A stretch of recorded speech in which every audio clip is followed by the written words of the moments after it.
There we go. I'm recording now, so now we're good. So 2265, yes. So we get that from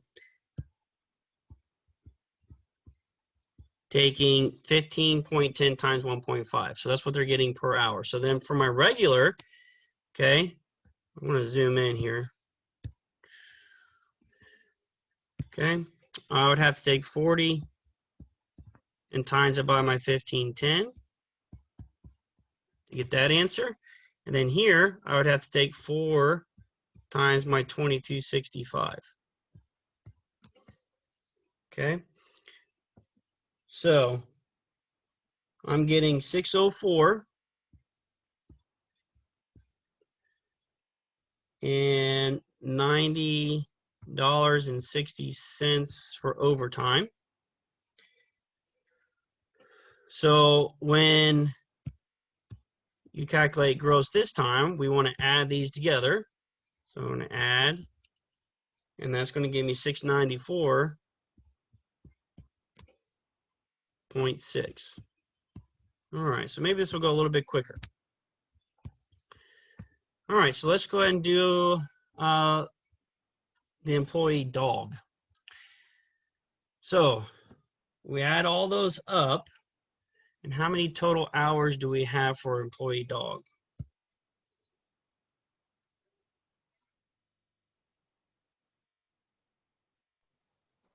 $38.75.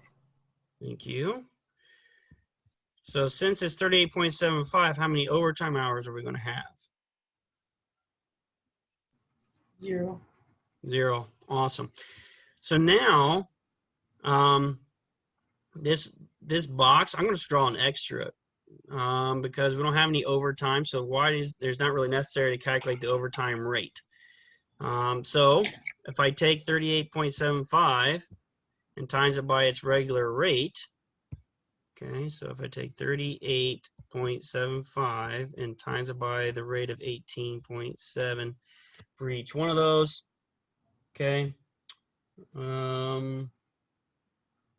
we're getting 724.63. Okay, this is a 0. There is no overtime, so then that is actually still 724.63.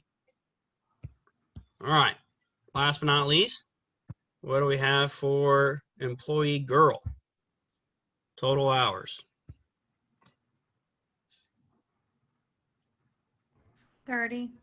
30, thank you. 30, 0. So now this is not necessary. So now we have 30 times 11. All right, to see how much you have there. So that gives you 330. And then also a total of 330. Okay. Nothing too crazy. But that would be that particular example of way of calculating overtime rates. Well, here's another way. It's called using the overtime premium method produces the same result as the previous method. It's just going to add, and let's highlight this. Notice the difference. I wanted this to stick out to you. It's just going to take, instead of separating our hours, instead of just finding normal hours and overtime hours separately, it's just going to use total hours and use one formula to get your gross earnings. So if you notice here, total hours worked. And I'll even write this out too. So this includes the normal and plus overtime. Right, just includes them together. So it's just going to do that, and it's going to times that by your regular rate. Where you say, well, wait a minute, I'm going to lose my money from my overtime. Well, we can pick up our overtime amount with the second half of this. So if we take our overtime hours and only times it by 1/2, okay, then we're getting essentially, we'll do this in a different color. right? So you get your times 1 here for overtime. Okay, and then you're going to get your times 1/2 here of overtime. So you're still getting your time and a half. It's just doing it in 2 separate pieces. Okay, so I'm not really saying which way is better than the other way. I'm saying there's just 2 ways to think about the problem. So in this particular case, you can just don't have to worry about separating your hours until the second half. Notice I've highlighted there in blue. The only thing that we're going to get, an additional half for is just the overtime hours. So we want to make sure we use just the overtime hours on that piece. So looking at the employee buzzard, they got all that there. They got the total hours. We're still noting that there's 11 overtime hours because 51 minus 40 would be 11, so there's 11 extra. Now, notice this column here. Let me talk about this column, overtime premium rate. Okay, this is they're calling this the premium rate. Just trying to get those, connect those in your notes as they're talking about the same thing. They're just trying to figure out what half of it is.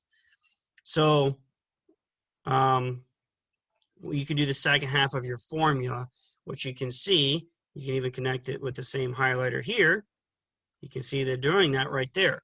They're taking their 11 total overtime hours and timesing it by the half rate. Okay, and where's the original part? Well, that's going to be in the first part, right? There's your times 1. So you're still, you notice that they're using 51 there. So they're still including the 11 hours of overtime at the regular rate. And then you just get the additional half there on the end, and you can just add them together. Okay, so let's test our knowledge on this formula, and let's go ahead and see what we got for the student canary. So how many total hours, if you're working ahead, does the employee canary have? 60.4. I'm getting something a little bit less, unless 50.5. that is what I got originally. Yes, 50.5. So this is just a different way. We're still solving for the exact same thing we were trying to solve for at the top. This is just a different way to go about it. Exactly. Okay, Yep, perfect. exactly. So what's different about it is that we're just going to use our total hours in the beginning. So I'm going to just do that right now. So if I skip over here, we're going to include, if you can when you're done talking, put your microphone back on mute. That'll cut back on the background noise. Thank you. Okay, so if we have 50.5, all right, total hours, and we times that by our regular rate of 9.5, or $9.50 for each one of those hours, okay, then we're going to get the number 479.75. So what this number is including is the overtime hours, but it's only including it at the times 1 rate. So to get that additional half, then that's what the remaining piece is. I'll use a different color for this. So tell me how many overtime hours will the employee canary have in this situation? If she worked a total of 50.5, how much? 10.5. There we go. 10.5. So now here you got to get that half rate, in other words. Okay, so we're going to take the rate of $9.50. We're going to cut that in half to get its half rate. So that's going to be $4.75. And then that's what I can use here. So now I can take the 10 and a half hours of overtime, and then basically get like half credit for it. You get an additional $4.75 for each one of those hours. And additional is the key word, all right? Because we're going to add this together in just a second. So this should give you $49.88.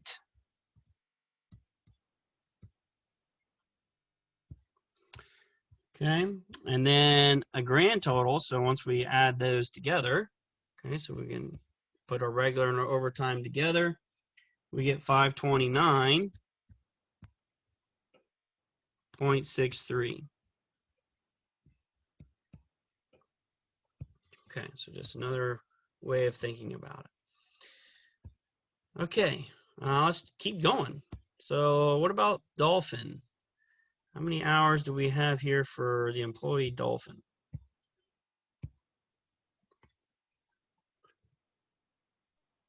$50.25. Mm-hmm. Okay, I'm going to zoom back in here so that we can write a little bit nicer. So we got 50.25 hours. Okay. So then that means I got 10.25.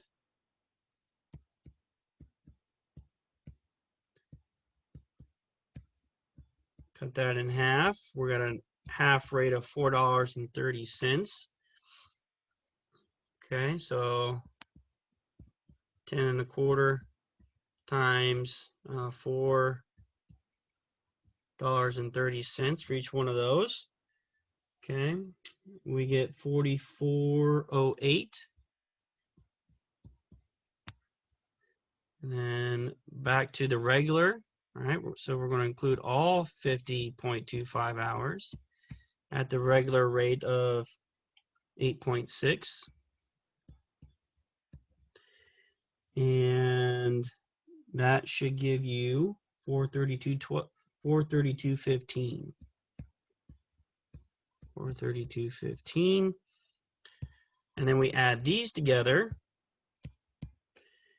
and we get our total pay of $476.23. All right. Good, good, good so far. Let's do one more just to finish it up.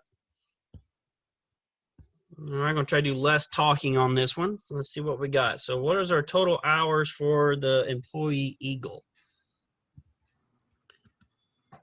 53.5. All right, nice. Then how can I find how much he gets paid on regular pay? So how much money is he going to make with regular pay? Or how can I find that?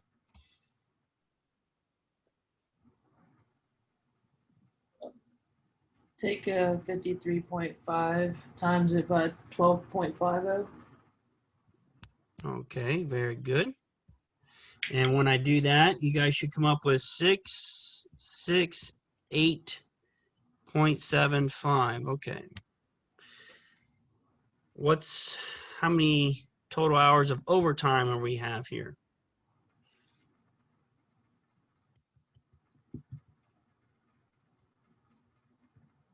$3.5.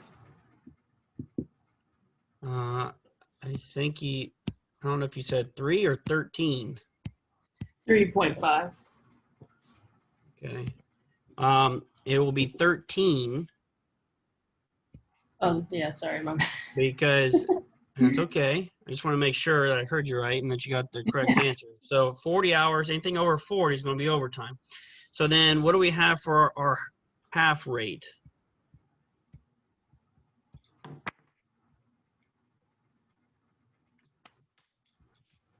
$6.25. All right, six. So we're getting $6.25 for every half hour, essentially. All right. So then, how can I find overtime? How much we get for overtime?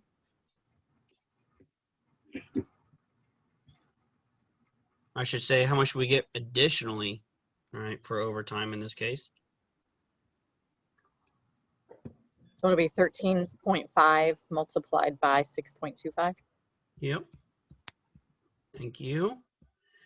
And that should come out to be 8438. So we got 8438. And then that gives you a grand total, 753.13.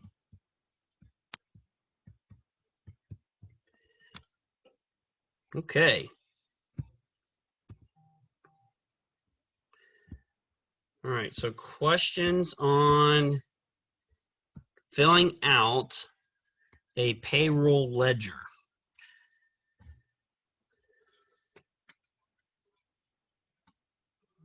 No? Okay. Next page. Whoops. Next page. Same thing. Now you guys get to practice. Okay. So go ahead and just do the top one. Okay. Then we'll do the next one. So I just want to focus on this one here, this top payroll ledger. Similar idea that we did. I'm going to give you guys the answers just so you can check your work. And then we'll go from, we'll build upon that in a little bit. So let's set a goal by 7. 10 minutes here to do this. And then you guys, if you get done early, perfect time to take a quick little break or whatever.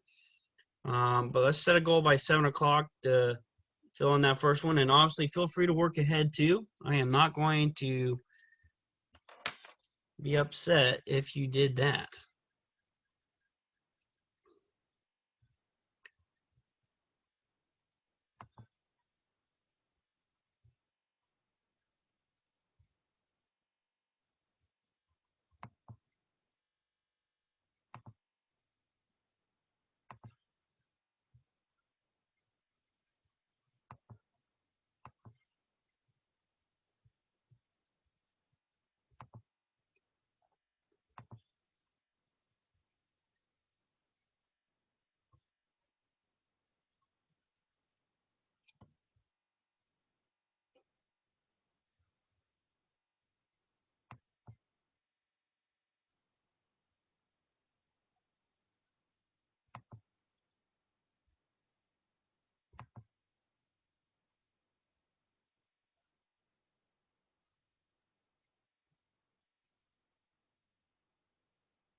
Jasmine, I see your question in the chat room about the notes from last week. I don't have a recording from last week, but what I can do is I can post the answers for you from last week. But as far as a recording, I don't have that. Now this week, of course, I am recording this lesson, so you will have the recording for this week. And Kimberlyn, I'm not really sure why you don't have this particular problem it should be on lecture 1 notes. So I don't know if you maybe had a printing error or something as far as why you don't have this particular problem, but you can maybe just copy it down from the screen that I'm Yeah, showing. I think it was a printer error Okay. because on the second graph, it's missing the problem frog as well. Okay, gotcha. So feel free to just copy it from my screen if you want to do it that way. Just save yourself. I don't know if that makes your life easier or harder, but I'll leave my screen sharing so that you can see it.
Okay, about 5 more minutes.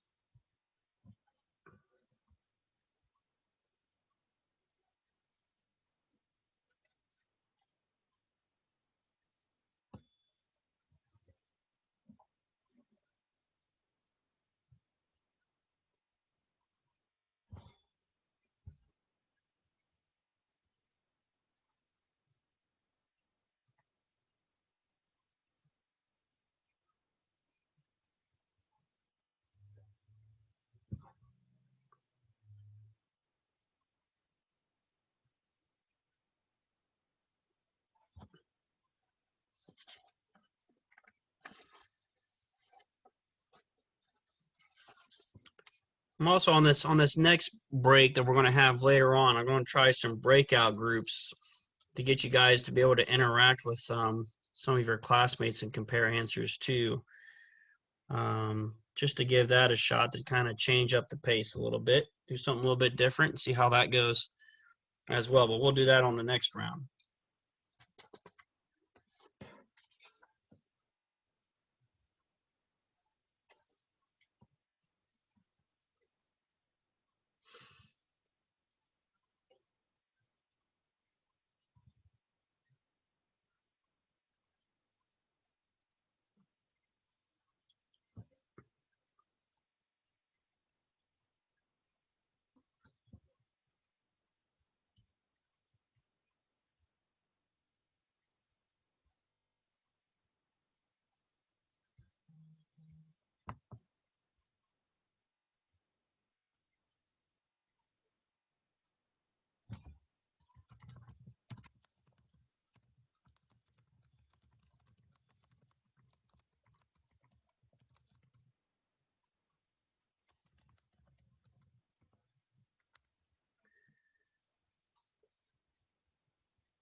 Okay. It's 6:59, so that's plenty of time, I think, to go over these. I'm going to give you the answers. I'm going to rediscuss the overtime hours specifically for sure, but if there's something else that you want me to mention before moving on to the next topic, let me know. But let me at least give you the answers, okay? So here is what you should have came up with. Zoom in a little bit there, make it easier for me to write. Okay, so should be 39, 4.25,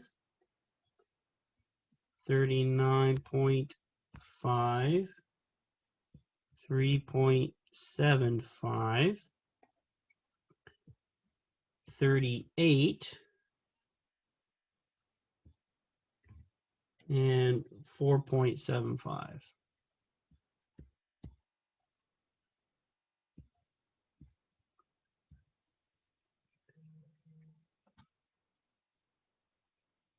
Okay, so let me stop. I'm going to go through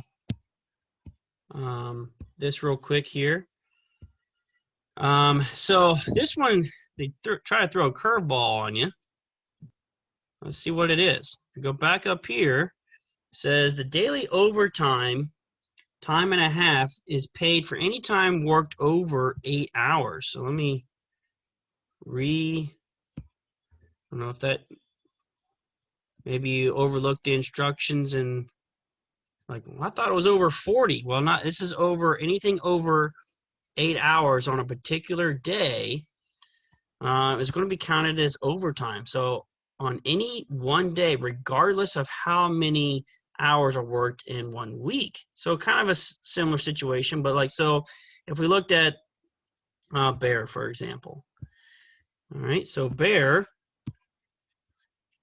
okay, on Monday, he worked a total of 9 hours. Well, then that means he has one extra, let me zoom in on, he has 1 extra hour on Monday, all right? On Tuesday, he has an extra 0.75. On Wednesday, he doesn't have any overtime. And Thursday, he has an extra half of an hour.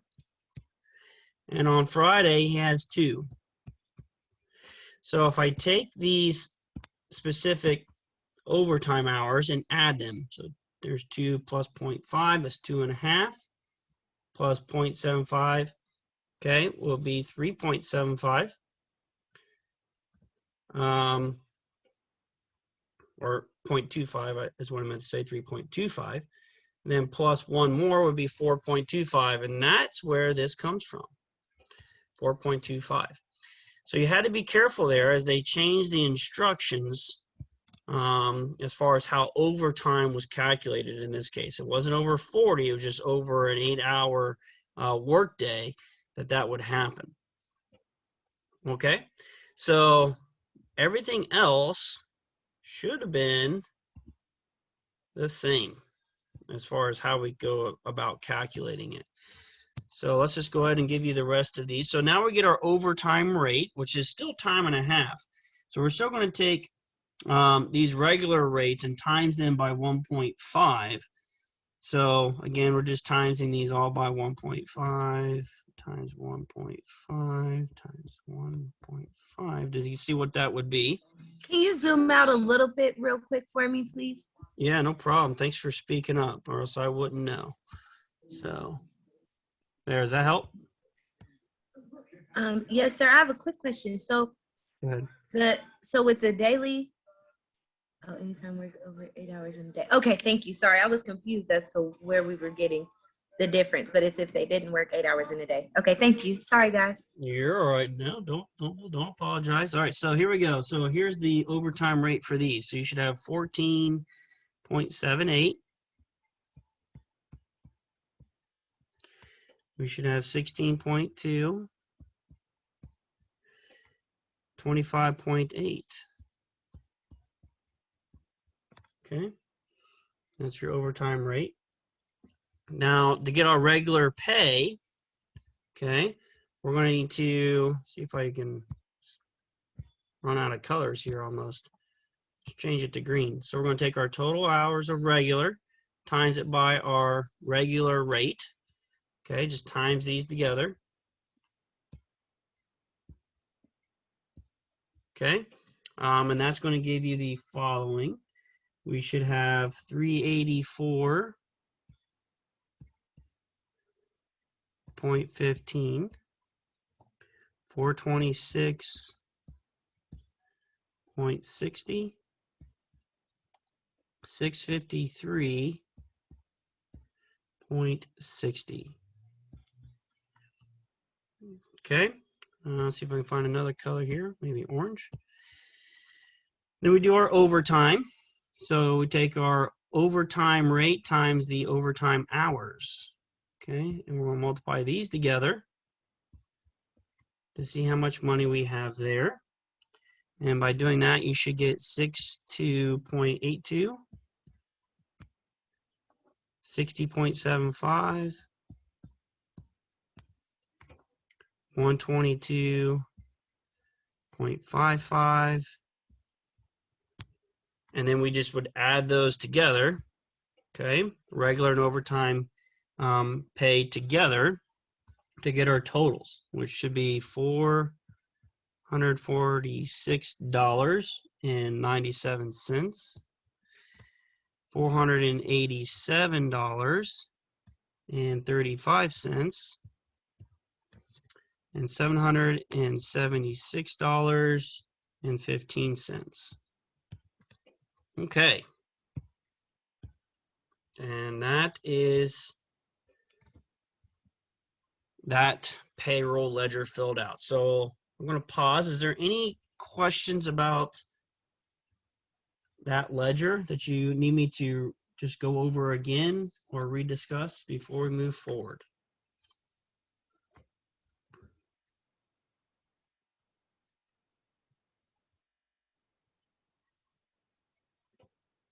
Okay. All right, good. So then let's go ahead and move on to salary. What is a salary employee? So I'll get our highlighter out. So this is going to change the game just a little bit. And it's a salaried employee, okay, is someone that gets repaid. They get paid for a job regardless of how many hours they work. That's what salary means. You're going to get paid this amount no matter what. This could be a good thing or a bad thing. If you're extremely efficient, this could be really, really good. If you're not efficient at your job, then this could not be so good. But then it also says some companies pay salaried employees time and a half for all work over 40 hours a week. So when this is the case, the salaried employee's hourly rate needs to be found in order to find the overtime rate. Okay, so I'm going to highlight this column here to kind of get us started here. So notice the unit of this column is weekly. Okay, so per week, they get that salary no matter what. Now, based off the fact of that they get time and a half for all work over 40 hours. We have to incorporate that on top of what we're doing here. So you can see here that the hourly rate, which is $9.95, they took that and divided it by 40 because they're considering 40 a normal week. As far as normal pay, you should do all your work done in a 40-hour week. So they're going to consider taking our weekly salary and dividing it by 40 to see what you should get paid per hour. Well, then your overtime rate, just as we did in the previous examples, is still times 1.5. Your normal hourly rate times 1.5 will give you your overtime rate. So then you would have to, of course, incorporate and get the other highlighter out. So if you have 42 hours that you're working, that's 2 hours extra that you're going to get your overtime pay. And then you would have to add, just like we did in the previous example, again, we would have to add these together, your weekly pay, okay, and your overtime pay together, right, to get your overall earnings. All right, so notice, okay, specifically notice that your weekly pay is going to be its salary. It has no dependency on hours that you've worked, none at all. Okay, so in fact, we can go ahead and just copy these numbers in this column to what was already given to us. It has no effect on what we're going to be getting paid for the week. Now, the only thing that is a variable that is changing, okay, is our overtime. Okay, well, to get our overtime, we have to take into consideration that a normal week is 40 hours. Okay, so if you take your salary and the next employee, right, which is 468, That's the salary for a week. And we divide that by 40. Okay. In fact, we're going to continue the same pattern. All right. We're going to get $11.70. Okay. And if I continue this column here, you'd have $10.50. And here you'd have 22.25. Okay. So $22.25 would be the last piece. Now, if we do our hourly rate, okay, and we times that by 1.5, we're going to take all of them and we're going to get our overtime rates. We're going to times all of these by 1.5. In fact, I can probably save myself some room. Probably should do that. So I'm going to take all these and times it by 1.5 to see how much we're going to get per hour of overtime. Okay, so here we should come up with $17.55, $17.55, $15.75, okay, and $33.38. So from there, we can just go ahead and start to multiply those together.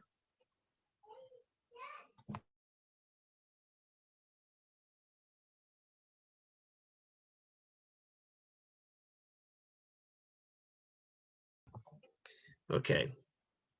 Sorry, had to get my stylus went bad there. So let me now we just go ahead and multiply these together. So we're going to take into consideration how many of hours of overtime. So specifically, right? So a 45-hour work week, then that's 5 extra hours, right? So 5 times your 17.55. 43-hour work week means you have 3 hours of overtime at their 15.75. 50-hour work week, 10 hours over 40 at your 33. I want that job. $33.38. Okay, and that would be it. Okay, let me give you those answers. So for here, you would have $87.75, $47.25,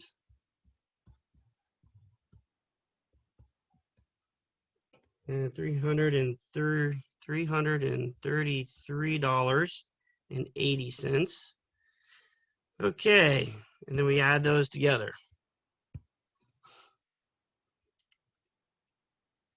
Final answers: 555.75, 467, 25, 1,223.80. Okay. All right, questions on doing that ledger with salary mixed into the situation?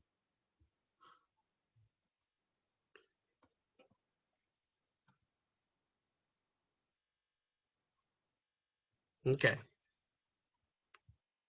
So, let's finish up 6.1 here. And in order to do that, we got some more definitions. Okay. Let me see. Got someone in the chat room. That's mentioned me something. So let me check that out first. Maybe they got a question that I'm not aware of. So 1 second here.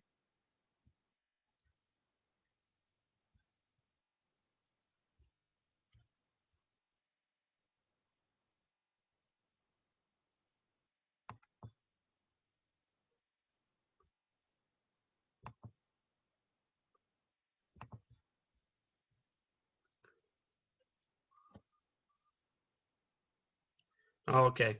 D'Angela's saying that everything's making sense now. Okay. I thought she had a question. All right. So good. Glad to hear that, D'Angela. That reassures me that you're starting to feel more confident, which is great. Great to hear. Now, next thing, double time. All right. So now you get paid double. That's pretty self-explanatory, but let's go ahead and highlight it anyway. So double time. So instead of time and a half, okay, you're going to get paid double, right, per hour. Okay. Shift differential. Okay.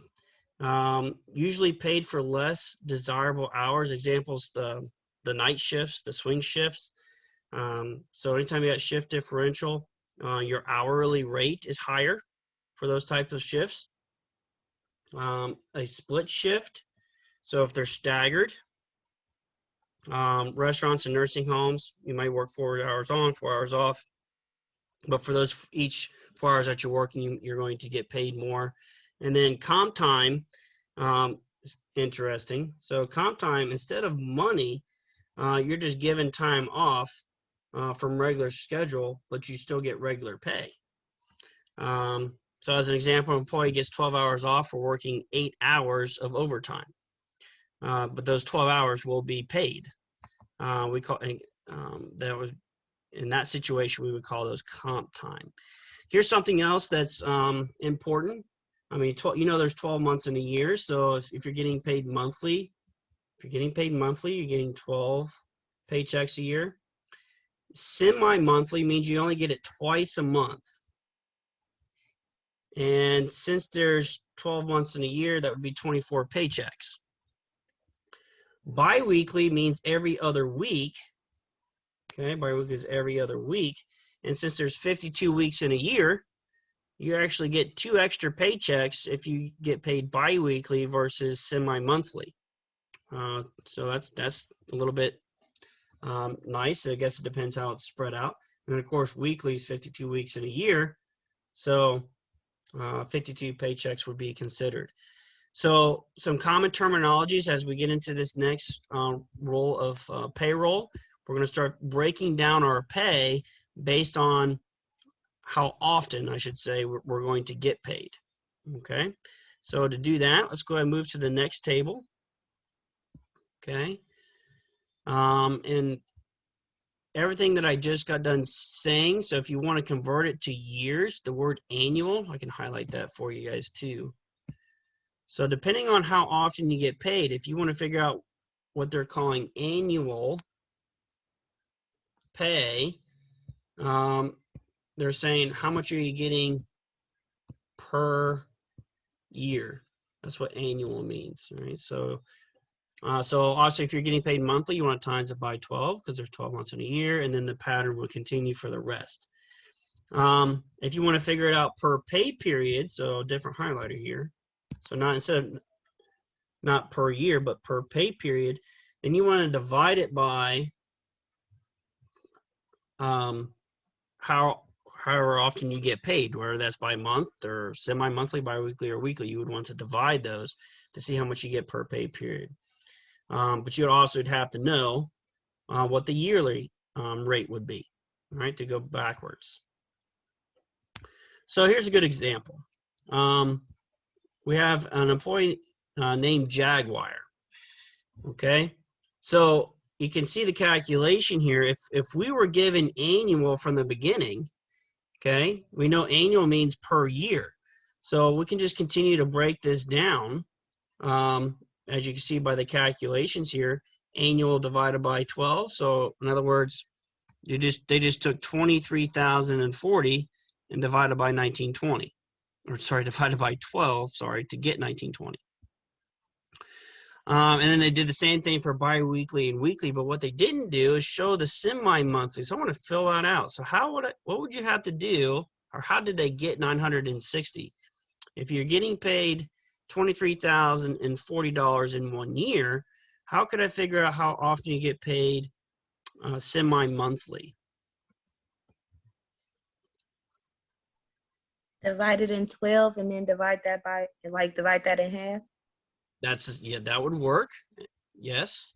There's another way of doing it. Now, the reason why you said divided by 12, that would get you what is per month. All right. So in other words, what you just said, which is perfectly fine, is if you don't, you get the monthly, and then you said times that by 1/2, which means divide it by 2, then you get the 960, which is right. But how can I get it in just one step? Well, in other words, what would, say it again? Divide by 24. There we go. Yeah, so it's just saying semi-monthly means what that means is that you get twice, right, per month. All right, which means you're going to get it 24 times in a year. So if you know the yearly, we can just do it in one step by dividing it by 24. And then that gives me my answer there. Great, fantastic. So there's multiple ways of making these conversions and going back and forth with them, but it's important that you understand the meaning behind them.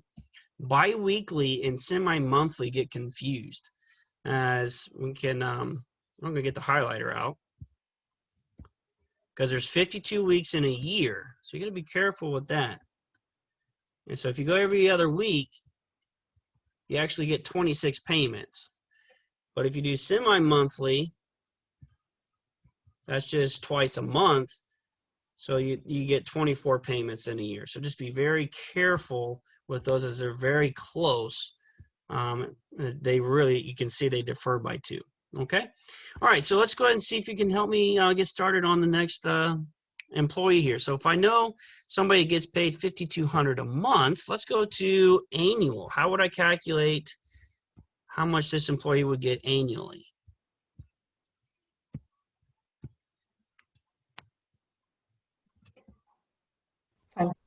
Multiply it by 12. Yep. I always personally like doing these problems and finding out my annual. It's just kind of I think it's easier for me to find all the other ones. Just not necessary, but it's just something that I think is easier for me to go and do these calculations. Because if I know how much they're making a year, then I know I can divide that and break it down however I seem fit.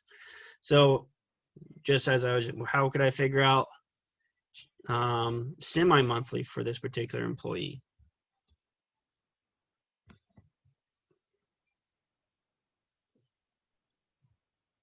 Divide by 24.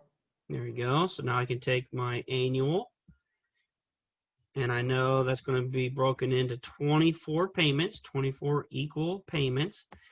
And if you divide that, you should get 2,600. Okay. What about biweekly?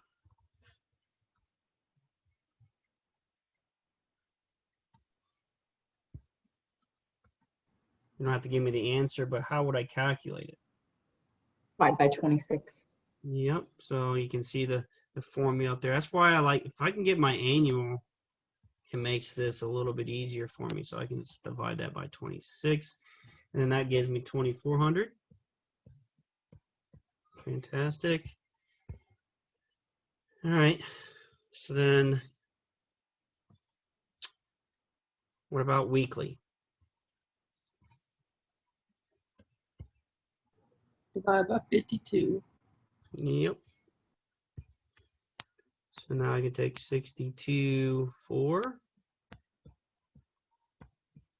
divided by 52.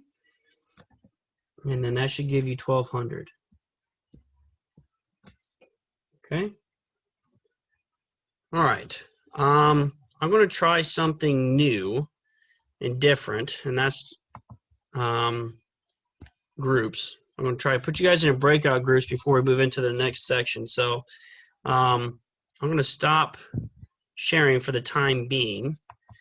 And I've never done this before, so I'm going to learn how this works. There it is, breakout rooms. I think it's just going to I'm going to try just groups of 2 so you guys can interact pretty easily back and forth. And we're going to set a goal by 7:30, so we're not going to be in breakout groups very long. Well, let's go 7:35. That'd be 10 minutes to see if we can find the answers to the rest of the chart. Okay, so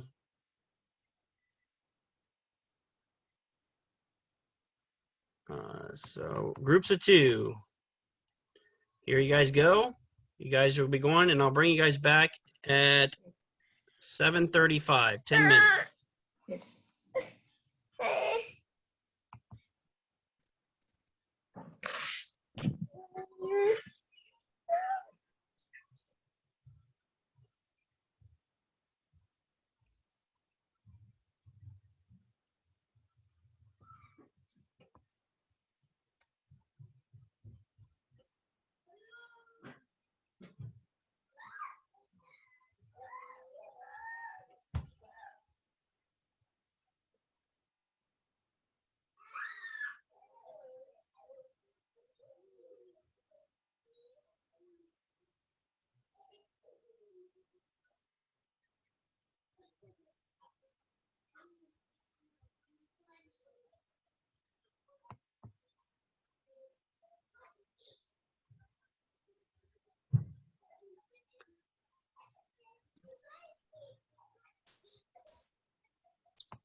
Hello, Audrey. How you doing?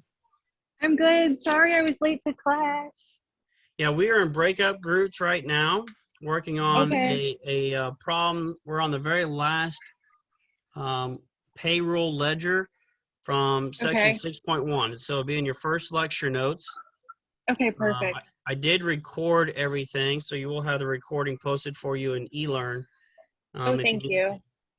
You're Yeah, I'll welcome. go back and review So you can once it's also posted. make sure that you are ready for the exam on Tuesday or on June Okay. 1st. Okay. So I don't know. I Have you had did a pretty chance? good in the last week. So, and I started looking over this week's stuff last night and it looked pretty not easy, but I'll be able to work through it if that makes sense. Yeah. Did you get a chance to do your syllabus quiz yet? I saw. Is that the one that opens everything up in eLearn? Yeah. Well, it's just respond. This is really was. It has some questions in it, and it is extra credit. But basically, it's important for you to. It is an e-learn. Just get used to Respondus, the lockdown browser. Like you have to download that. You want to make sure that you can get Yeah. into that and do that because that's how your exams are going to be taken. So I took my exams last semester through that. So it should already be installed, hopefully. Okay. Well, if you want to Um, just double check, then you can just the syllabus quiz. I extended it till this Saturday just so that everyone okay. has an opportunity to get in there and try it. What? Oh, okay. I totally apologize. I missed it between the help form and I clicked on the week 1 tab and it brought me down, I guess, to a different area. But if I click on table of contents, I see it there now. So yeah, I'll definitely do that. Okay. All right. Cool. Well, we're going to get back. I'm going to bring everybody back in here at 7:35, and we're going to talk about the Okay. last table at 6.1, and that's where we're going to pick up at. Okay. Okay, perfect. Thank you so much. Yeah.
Hey, Paul, are you there?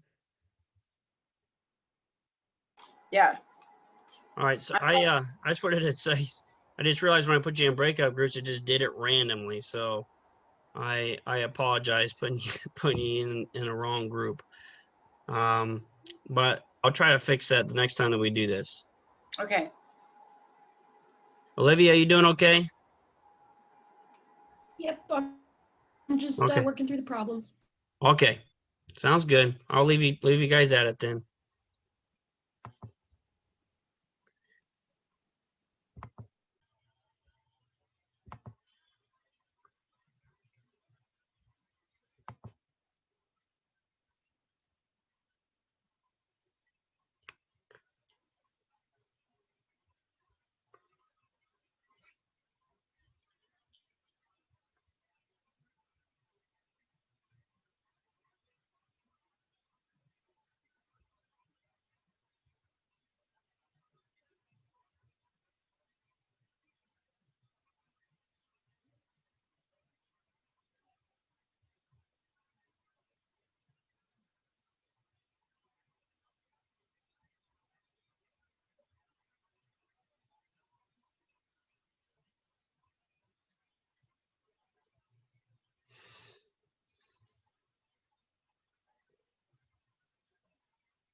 But Hey, girls, you girls doing Hi. okay?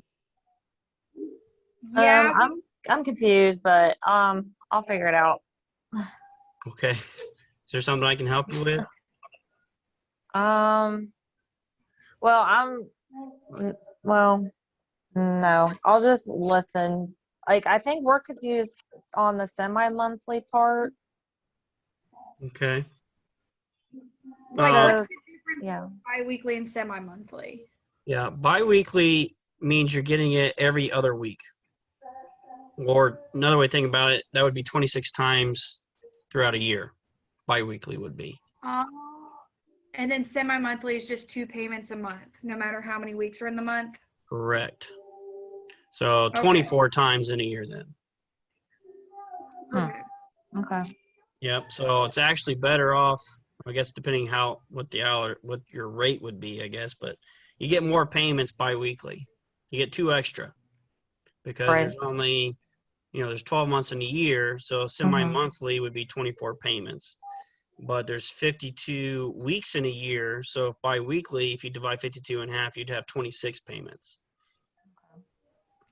Okay. That makes better sense. Okay, just wanted to jump in and sometimes it's easier to talk to individuals in small groups instead of the whole class. I just want to drop in and see if you guys are doing okay. All right. Thank All right. you. Yep, I'll leave you guys alone for a little bit.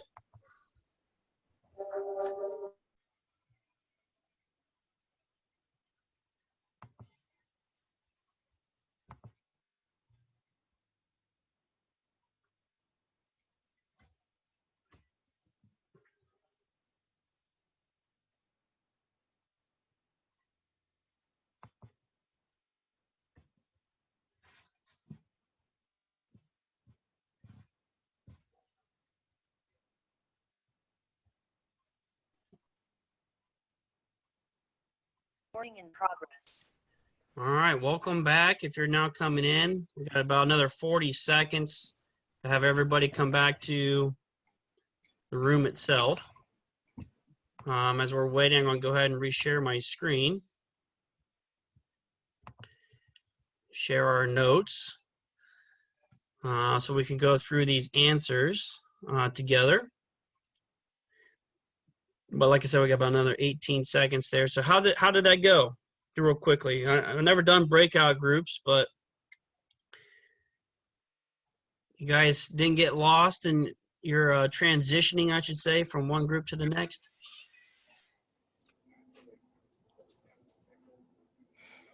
Did you guys enjoy that, or would you guys rather? I like the breakout group because it's nice to hear someone else's opinion. Like if they're lost or if they're on the same page, we can help each other out. I think, especially in this format of a classroom, I think it is easier for you guys to interact. It gives it makes it easier for you guys to vocalize with each other. So for that reason, that's why I'm going to try to keep doing that, just to keep things interesting, or else I'm always going to have the same, 3 or 4 students responding to all my questions, and I don't want that. I want all you guys to really be diving into this and checking your work. So let me give you the answers, and just like normal, I will discuss anything that you want. If you're not getting the same thing I'm getting.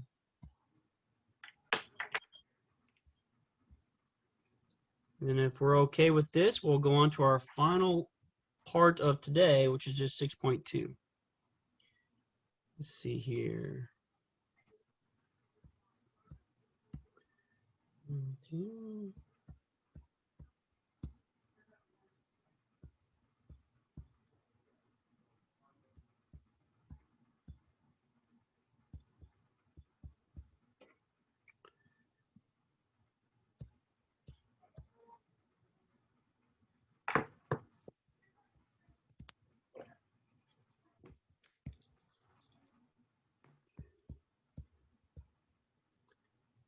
That's supposed to be an 8.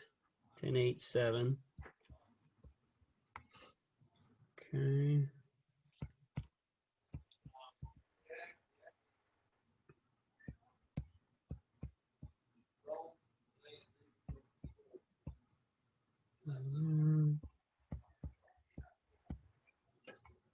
Okay.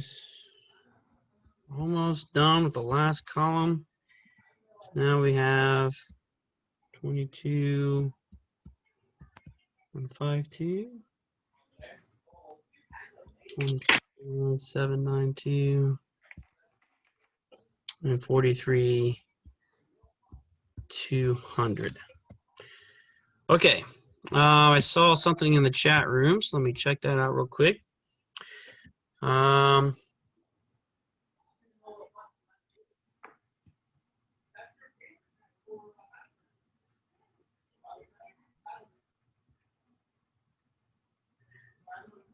Yes, we can go over Lemire. Okay.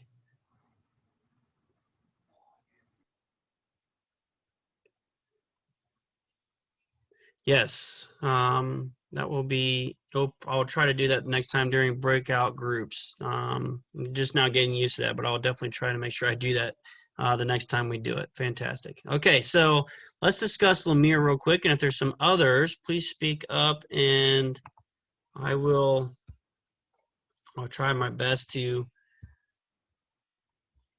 answer those as well. So Lemire has been asked, which is the second row.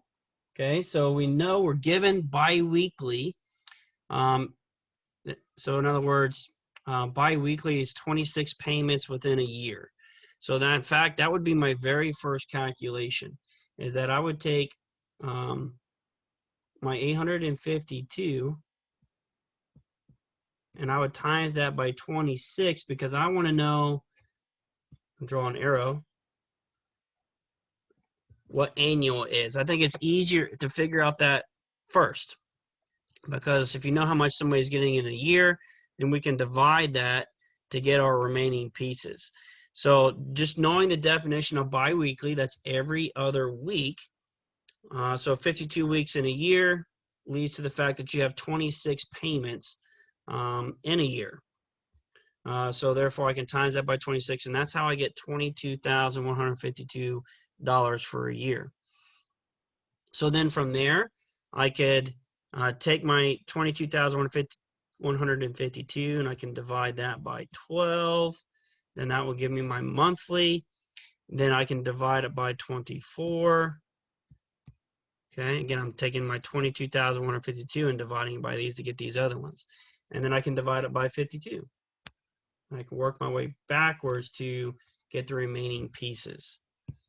Okay, so if that made sense, fantastic. If not, please speak up and I can try to reiterate how we get that one. And so, is there any further questions on this particular table?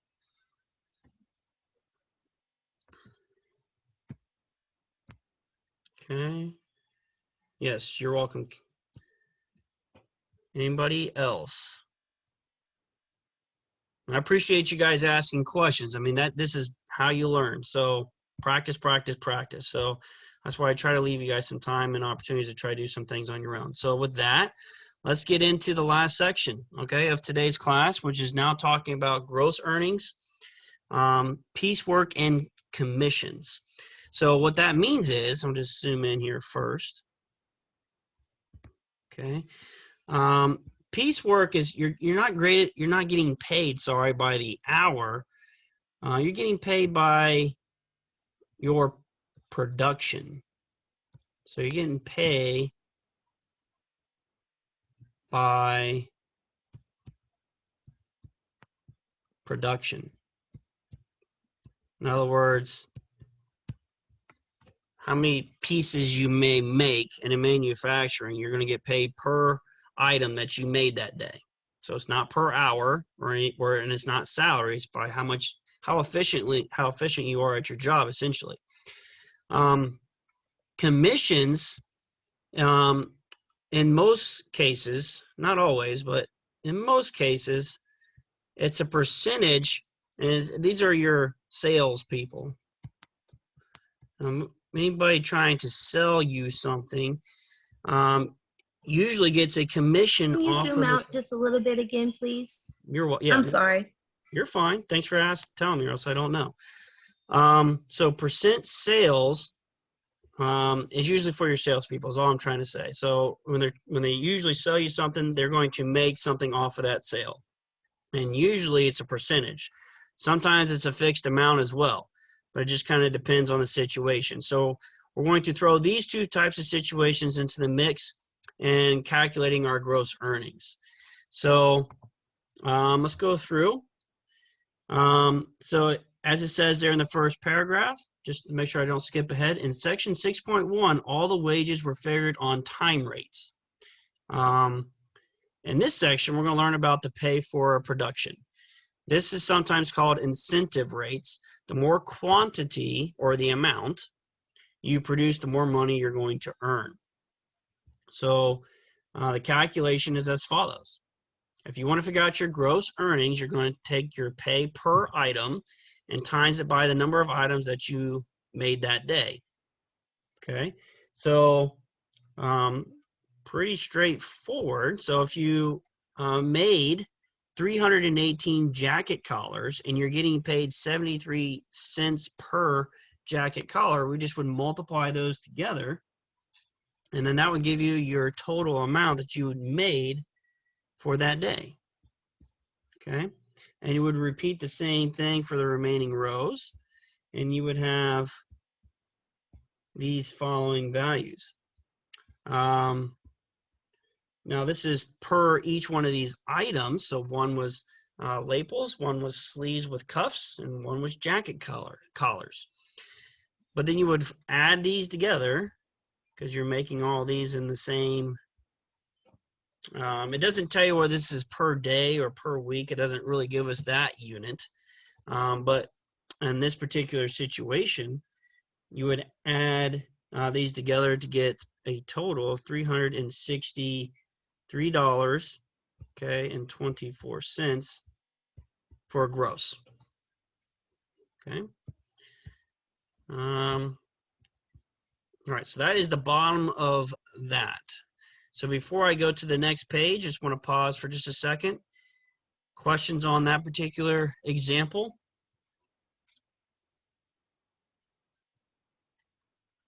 Okay. I got 5, 10, 22. You got 5. 5, 10, 22. Are we supposed to subtract one? 5, 10, 22. Did you get the same? Yeah, when I added the 2. Oh, wait, you're right. I copied. I'm looking off the key. Oh, I just copied wrong. So that's why I stop and pause, because I made a mistake and I copied the second chart that we're about to do. So let me fix that. Thank you. So this is what you should get. We should get 9632, 3478, and then that gives you 363.24. Okay. Does that look better?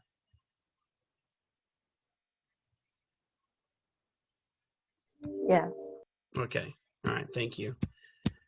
Can you zoom out again? I'm sorry, I don't have the paper in front of me. Olivia, put that down. Yes, I can zoom out. No problem. Okay. So, okay. We are good. Any other questions on that before I turn the page? Because that is going to go away. Sorry, I don't know who asked me to zoom out, but are you okay? You got what you needed before I move to the next page? Yes, I do. Thank you. Okay. Next.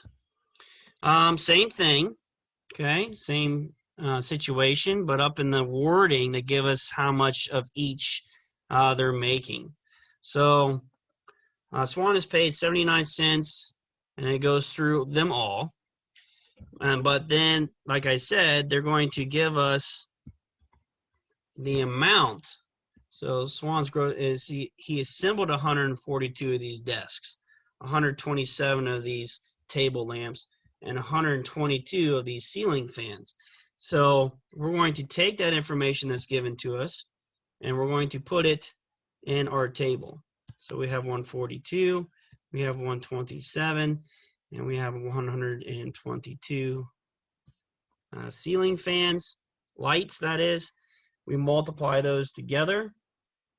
We should get $112.18 for the first. Then we have 121.92, 156.16, and then we add these together to get 390.26. All right, so the exact same situation here with number 68, but now let's talk this one out. This one doesn't give us a table, it just gives us all the information. So Toad Assembles and Finishes Wood Products. He's paid $1.60 for a shelf. Let me kind of color code this. Okay. He's paid $1.60 for a shelf and he completes 45 shelves. He's paid 83 cents for a picture frame and he makes 71 picture frames. He's paid $2.40 for a planter and he makes 39 planters. So with that information that I just color coded there for you, what would be the calculations necessary? Not really the answer, but how would I go about figuring out the total pay for this employee?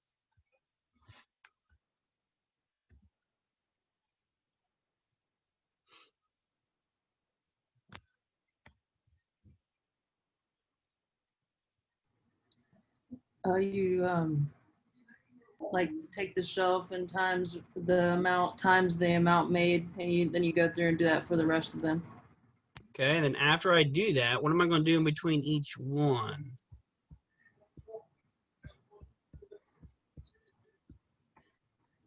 You're gonna add them together. Yep. After you get.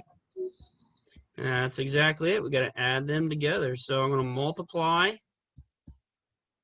each situation. That's why I use parentheses. So we got 3 situations. So I'm going to multiply to get the total amount for each situation. And then I'm going to add them later. So it's order of operations, essentially, okay? And then that's going to give you a total of 224.53. Okay, so same thought process, except they just didn't give you a table that time to work with. Okay. So, yeah, let's go ahead and move on to the next idea. So, differential piecework has many different variations. One variation has quotas, where a specific number of pieces must be met. This is important. So since it's important, let me take a second and highlight it. So quotas is where a specific number of pieces must be met, and anything beyond that will be paid at a higher rate. It's kind of like overtime, but with piecework calculation. Instead of hourly, it's by how much you're making. So one variation of differential piecework is where the rate paid per item depends on the number of items produced. So that in this particular example, problem 69, they're giving us different rates for different amounts. So 1 through 75 is paid at this rate. 76 through 125 is going to be paid at that rate. 126 or more is going to be paid at that rate. So in this particular, we have this Warhog assembles 112 items. Okay. So what is his gross earnings? So what we're doing here in this particular example is saying, well, we know the first 75 is going to be at a $1.25 rate. So we need to figure out how many over 75 he did. So this calculation here, how many more over 75 did he make?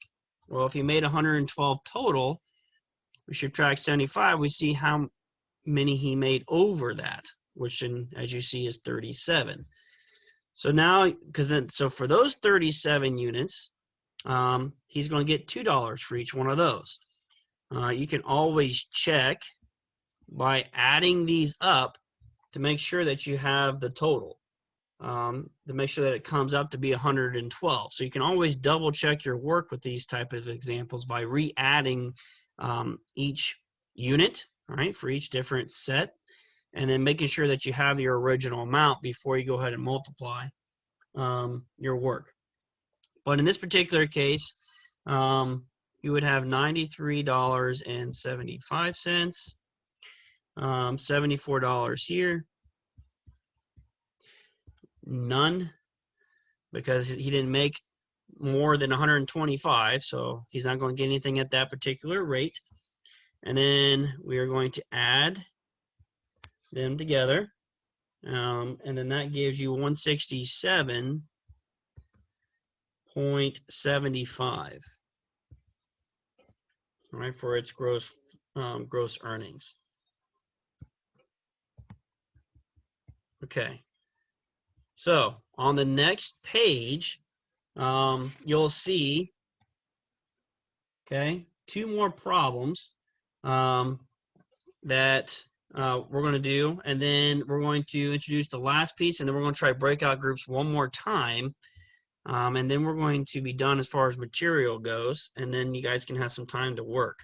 But before we get into the last part, questions on piecework calculations when you're getting paid by the amount in which you make.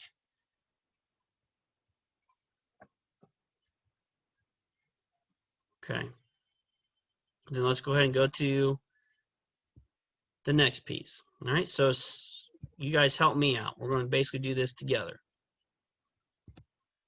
Okay, so I'm going to highlight the beginning here, the most important part, because I want that to stick out to you. Okay, Zebra packs 168 parts. Okay, so keep that in mind, and then of course keep in mind the breakdown for how much he gets paid for each part. So for the first one, or the first row, what is the number that is going to go for the rate of $1.50? So $1.50 times how much? 75. She's going to get the full 75. Okay. The full 75.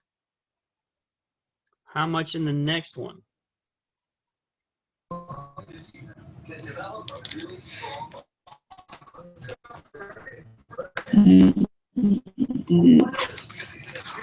This one's a little bit harder, isn't it? Let me ask you a different question. How many is there from 76 to 125? How many items is that? 49. If you actually subtracted those, you'd be right. But you actually want to include the 76th item. So when you include the 76th item, there's really 50 of these. Okay. So I'll make note of that, because that could be something that you can make a mistake on. So if you actually take 125 and subtract 76, you will get the 49. Because when you take a difference of something, you're finding that how far apart those two numbers are. But what you're not including is the number itself. So you really always have to do +1. So this 49, okay, is not, okay, is not including, let me scroll over just a little bit. including the number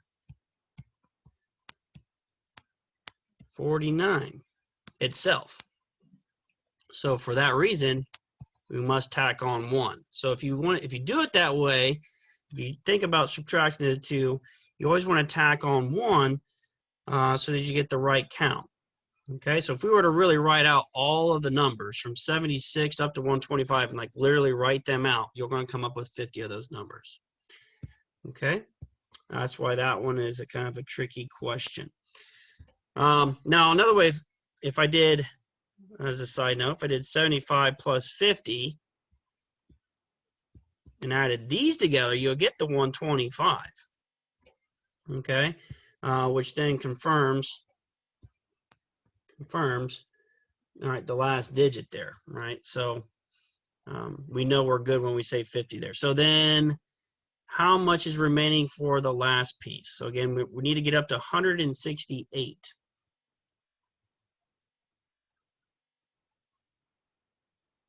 $43. Okay. Yes.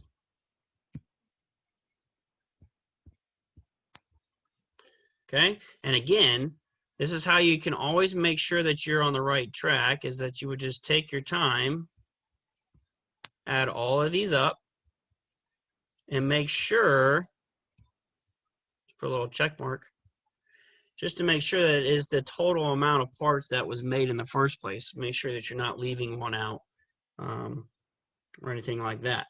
So with this case, all right, so it's for per section, $112.50 was made for the first 75. The next 50 parts, okay, she actually got paid the same. You're like, well, how'd she get paid the same? She's getting paid more for less amounts made. So it ends up balancing out in the end in that particular case. Okay, and then for the last one, she gets 118.25. Then you add those together to get your 340, 325.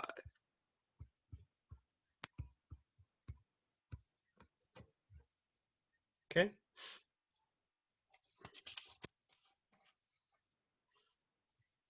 Okay, let's talk through together number 71. Except they don't give us a table. So, Ash and Park Packers are paid by the following breakdown, and then Bo Peep packs 115. So, let's break down our categories. I'm going to use parentheses instead, and then plus signs in between to calculate the same thing.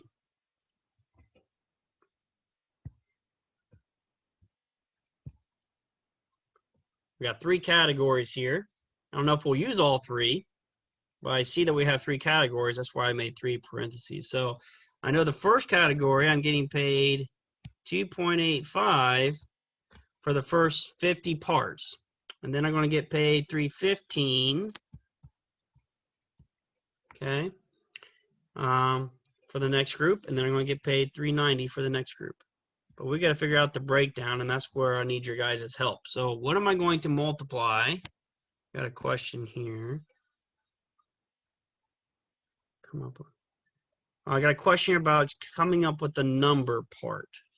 I know what she's talking about, but if not, let me know. The number part. Well, you know, from 1 to 50, that will be 50 items. That would be the number part. So for this middle one here, which it seems to be the most confusing, let me zoom in. For this one here, you have to ask yourself, you know, how many pieces is that? Okay, well, from 51 to 110, the quickest way, in my opinion, is really just you can subtract these 2 together. You can just take 110 minus 50, and you realize that there's 60 pieces, okay, within here. Okay. I think that's the quickest and easiest way, because if you did the other way, if you did the 110 minus the 51, like I was saying before, you're going to come up with 59, but you're not including the number 51 in that, so you're going to have to remember to add 1 to it to get your 60. So I think you should, when you're trying to figure out that middle, how many is in the middle, I would subtract these two together. So I know I just sent it in the chat room, that question. So if that helped you, please send me another chat that now makes sense to you. Now back to the class question. What is going to be the breakdown for that?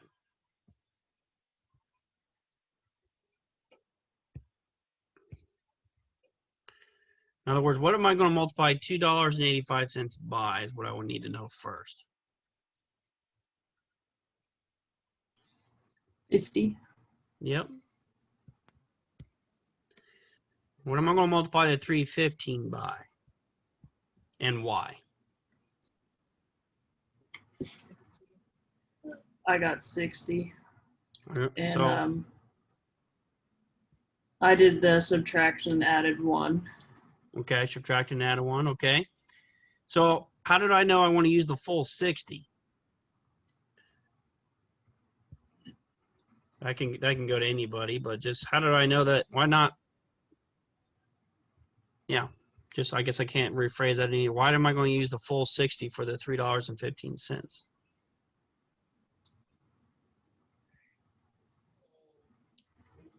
I just use it because you can use up to 60 items.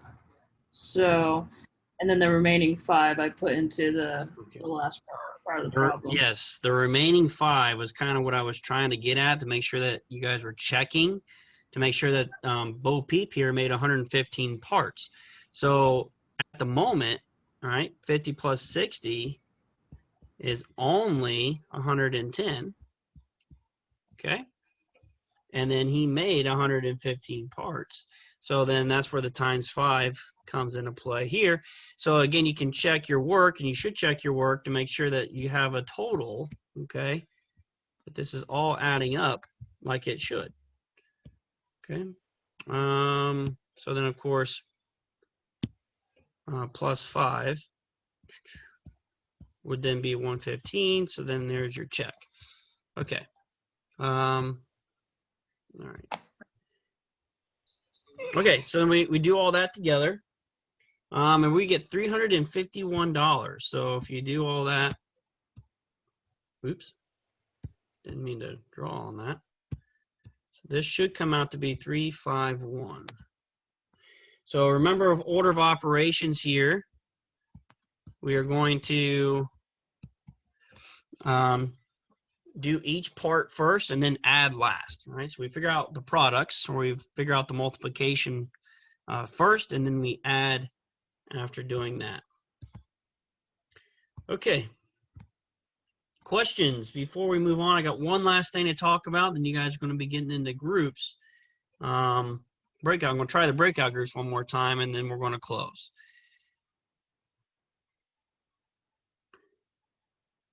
Okay. All right. So then, last but not least, gross pay for piecework with a guaranteed hourly wage. Okay, so piecework and differential piecework rates are frequently modified to include a guaranteed hourly pay rate. With this method, the employer must pay either the hourly wage or the piecework amount, whichever is higher. Man, wouldn't that be kind of cool? I don't know if I really want to work real hard today. I would know if I don't really want to work real hard, I'll just get my hourly rate regardless. But what this is saying is, based on the particular situation, okay, and we'll star this, okay, or we can underline it because it says that we're going to take whichever is higher, and we're going to include that in the calculation for gross pay. It's an interesting situation. So let's take further look at it. All right, so the following page here.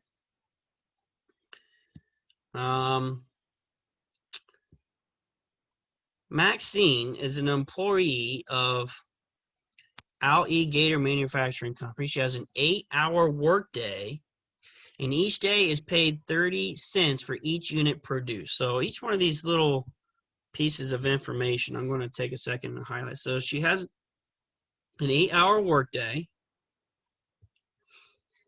Each day she's paid 30 cents for each unit. Okay. Or she gets her hourly rate, whichever is greater. Her hourly rate is $6.50 per hour. Okay. And now we go through the info. Okay. So we can see by the first column, we're calculating an 8-hour workday at an hourly rate of $6.50. She's going to make $52 in an 8-hour day. But we need to compare that to see maybe she's getting paid more by pieces. So I'm going to take that into consideration and do that with the second column. So the first, and she gets 30 cents for however much she made on Monday. So on Monday, I'm going to color code this for a little bit. On Monday, she made 100. Okay. So you times that together, right? And you would get $30. $30. Yeah, good. And then next one, on Tuesday, 167. She had a better day on Tuesday. I'm looking at make sure I don't mess this up. $50.10, okay. Then, let's see here. Wednesday, she made 176. Okay. Multiply that together, you get $52.80.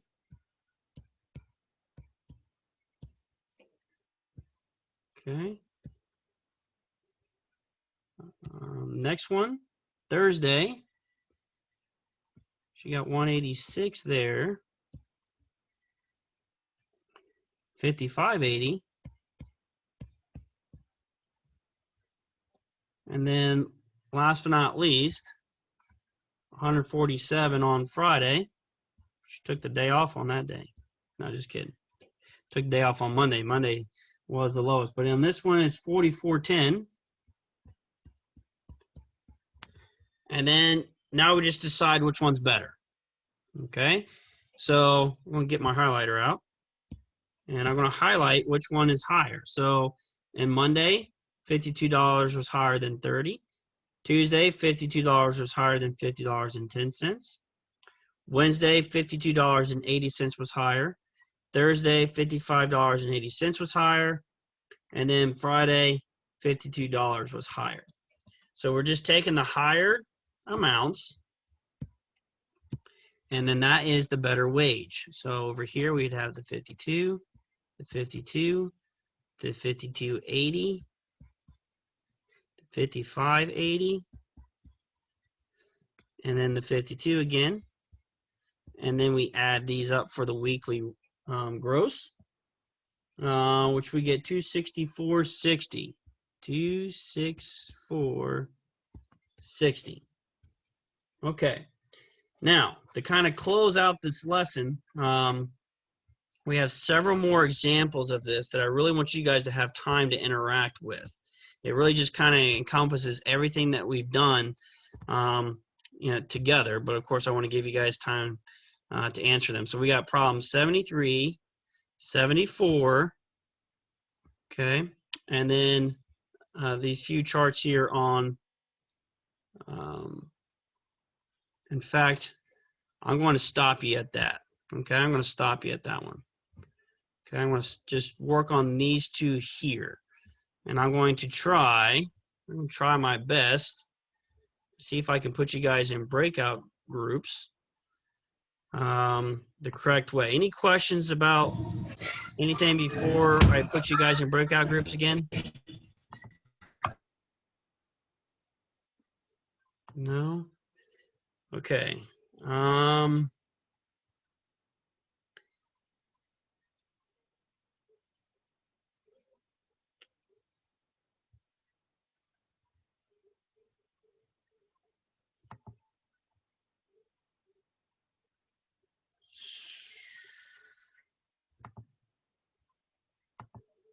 All right, so breakout group, give me a second here.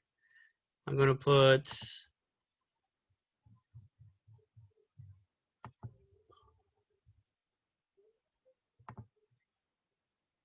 okay.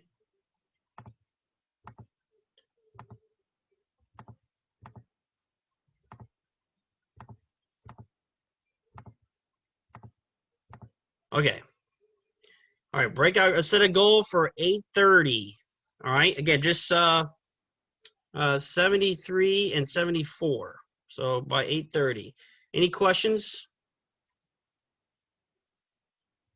All right, go ahead and get to know your guys' classmates and see how well you guys can do.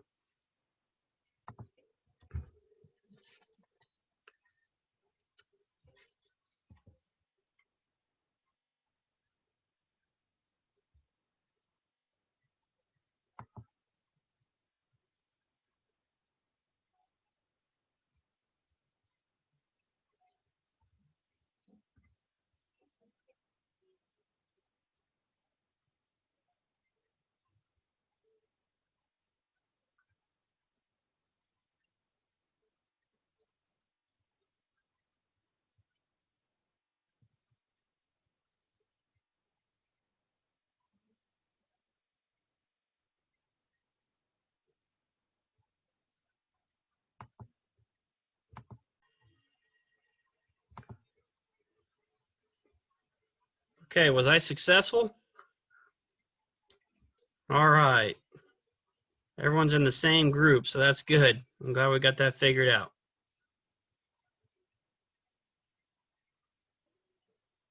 Yes, thank you.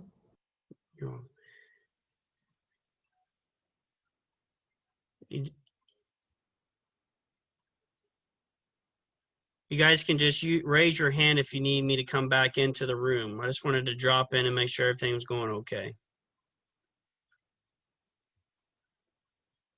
All right, so just work on problems 73 and 74 only. She said, honestly, I missed a lot of what was going on because I'm having internet connectivity issues. So I missed quite a bit of the lesson because I've been trying to like get in, but it's been freezing and just not cooperating today. Okay. I am recording this, and you can watch the recording on eLearn later.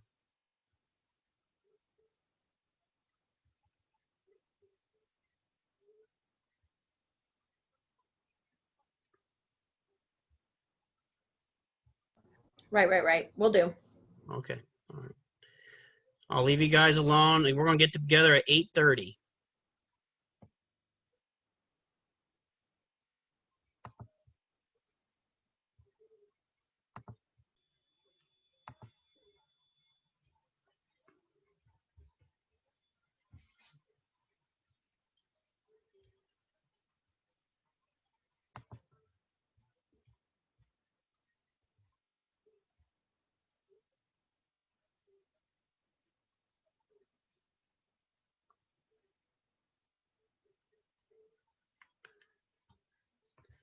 Jasmine, are you there? Or Audrey? This is D'Angela. I'm here. I'm sorry. My kids got SpaghettiOs everywhere. So I'm trying to get this out the carpet. Oh, man, that's not good. But I did do the examples, though, that we did, like, in class. I haven't done 73 and 74, but I am following along. Like, I do understand what we're doing. Okay, that's good. And I'll make sure I have them. I have you and Audrey in the same group, and I don't know if Audrey, are you there? I think when I had not accepted the group, I think that's when she came back into this room. So she might have stepped away because I didn't accept our invite thing. Okay. You guys can hang out in the main room then. Jasmine, are you guys there? Or Jasmine, are you there? I did have a question. Yeah, go So ahead. the stuff that we're doing today makes Mhm. a lot more sense than the stuff that we did last week. Okay. Is this different than what we did in the last lesson? Oh, Or yeah. it'll all build on, okay. I Yeah. was like, I didn't know if it was all gonna build on top of each other or. No, it kind of definitely jumps the course itself, content-wise, from one Okay. to the next. Yeah, I mean, it's completely different than what we did. I mean, mainly the first lesson was all about percentages and proportions and ratios. Okay. This particular lesson is all about money. Now the test for Tuesday is going to be a culmination of both of these classes. It's going to be last week and this week. Yep. Sorry. It's all right. So it's important that that practice exam, that you really try to take care of that practice or try that practice exam in my math lab to get you ready for that. Okay. Okay. Thank you. Yes, you're welcome.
Hello, Kimberlyn. You doing okay? Yeah, I'm doing good. Okay. Just want to touch bases with you. I know breakout groups didn't work out like I originally planned for the ones that are here in the main room. So no problems. I mean, we're just working anyway. I just want to touch bases with you. Yeah, I just hung up on myself. Oh, whoops.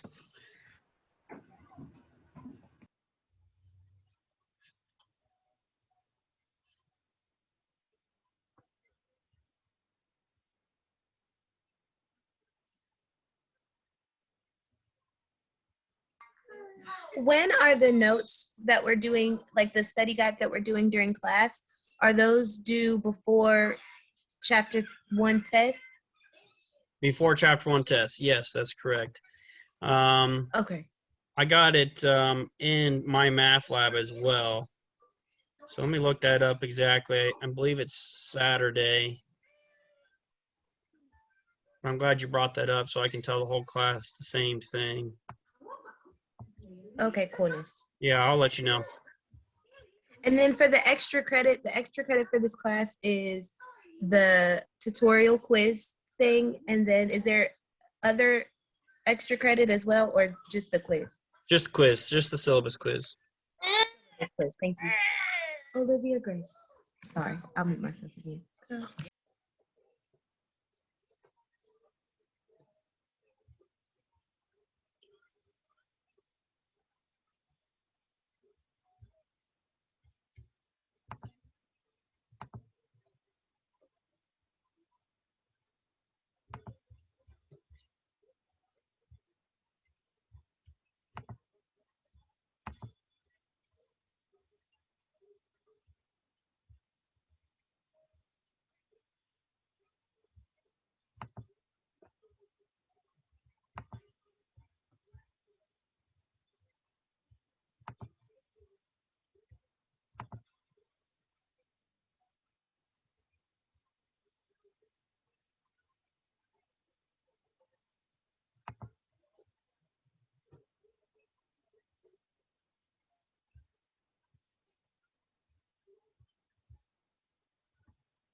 progress.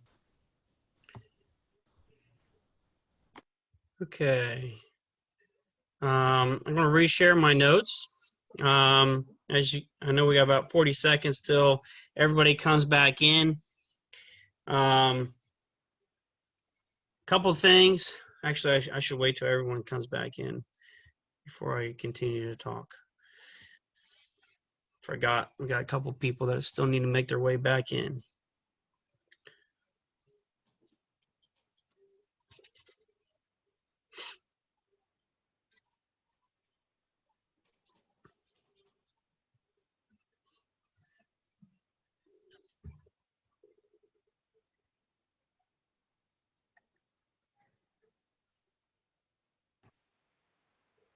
Okay.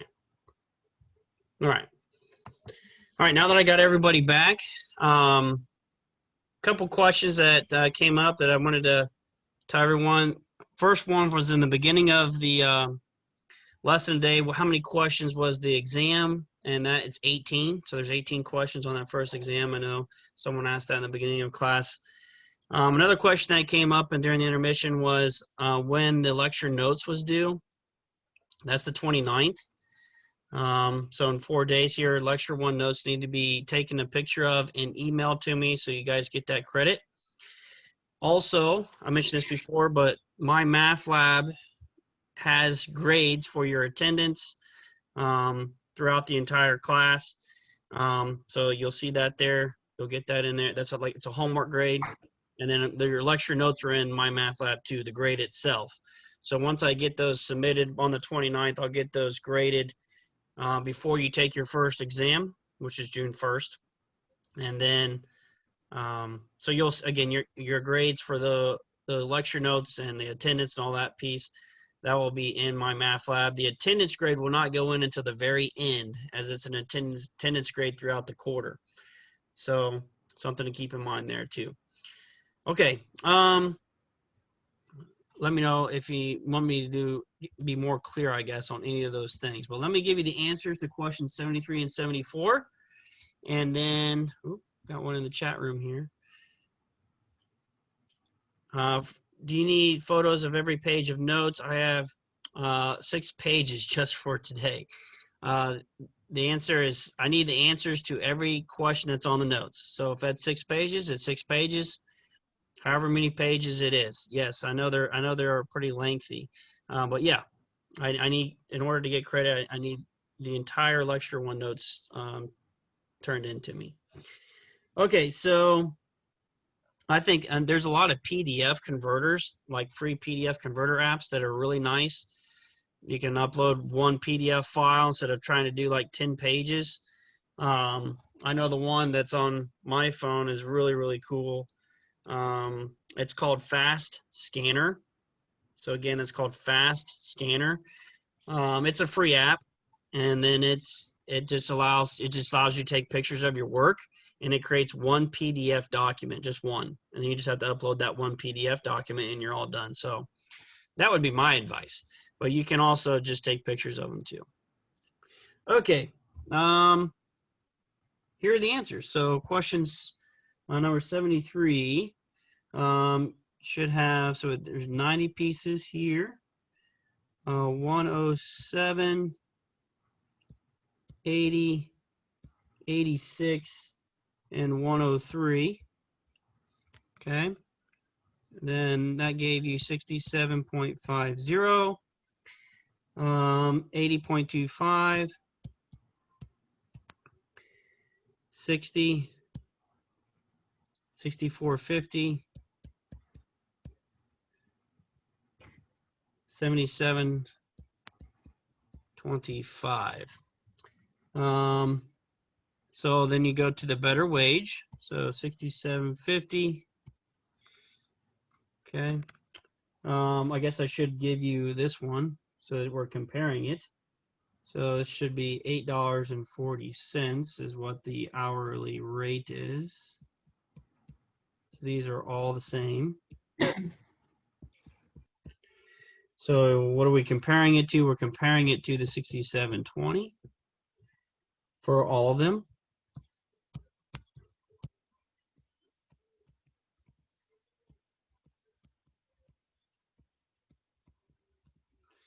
And that, so now we can go with the larger rate. Okay, so this one we're going to go with the 67.20. Same thing here. We're going to go with the 67.20, and then the 77.25, and then the gross earnings of 359.40. All right, that is the first one.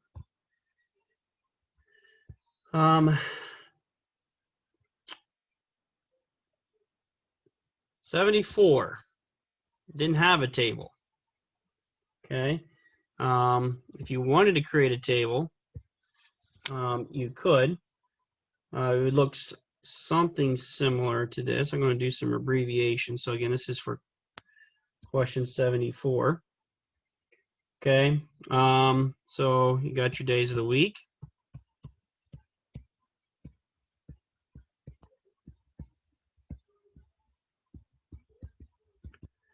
Okay, and then the hourly rate. So the hourly wages, one that we're going to be comparing it to, is $9.15 is the per rate, and that's per 8 hours. So that gives you $73.20. And then this would be repeated for all these days.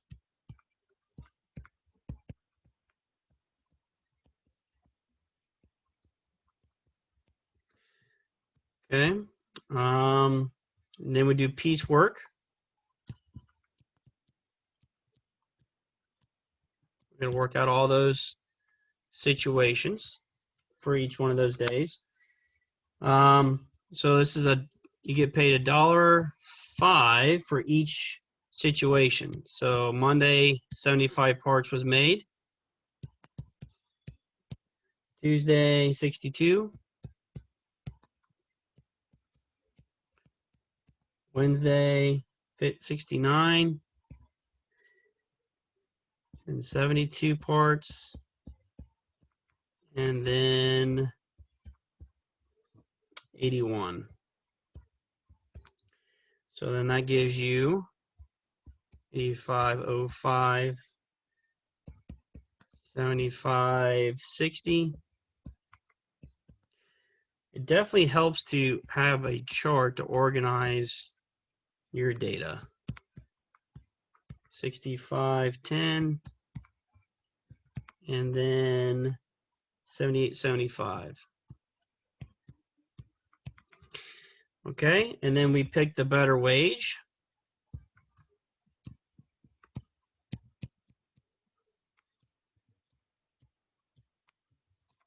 Okay, so then for that we got 78.75, 73.20, 73.20, 75.60, 85.05, giving you 385.80. All right. Questions on either 73 or 74 that you guys did in your groups?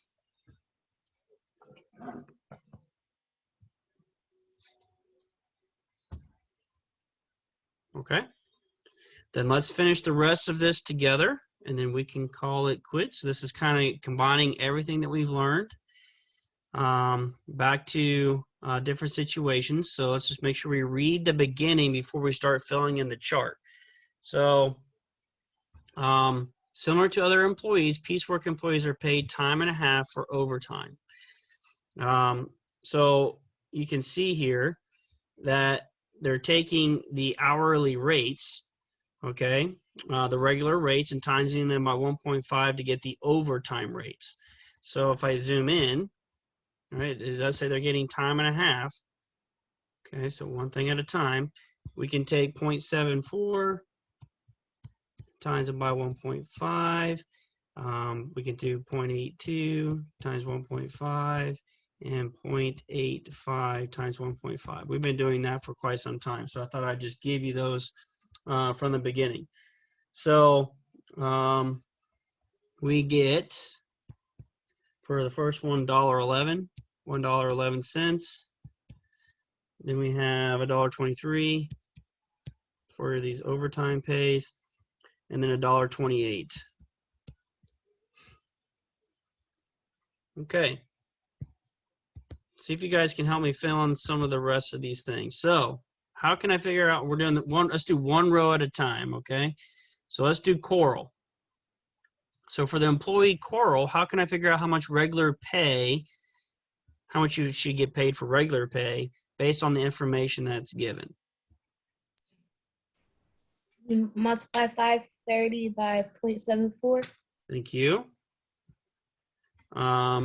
Because you can see the column of 530 specifically for the parts that are regular.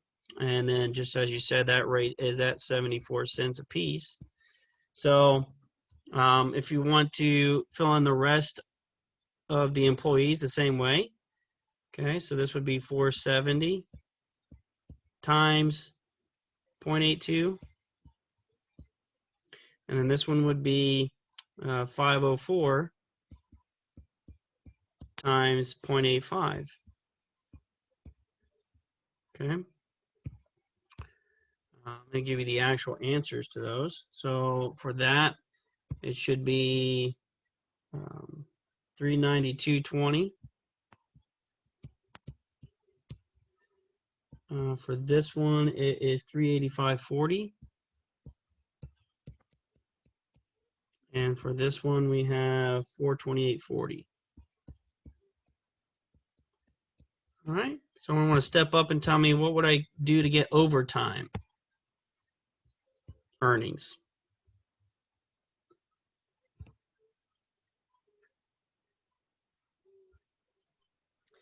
You'll do 58 times $1.11.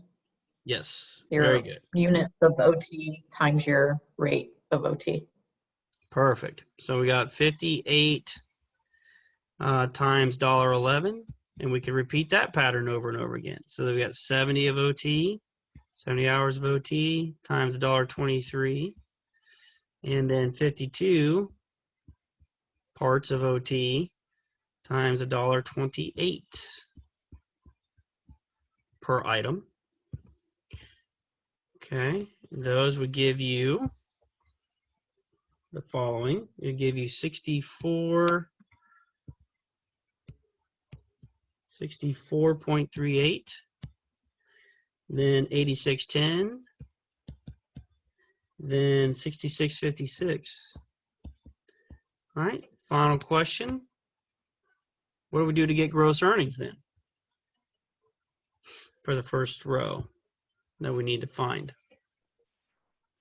Add the regular pay and the overtime.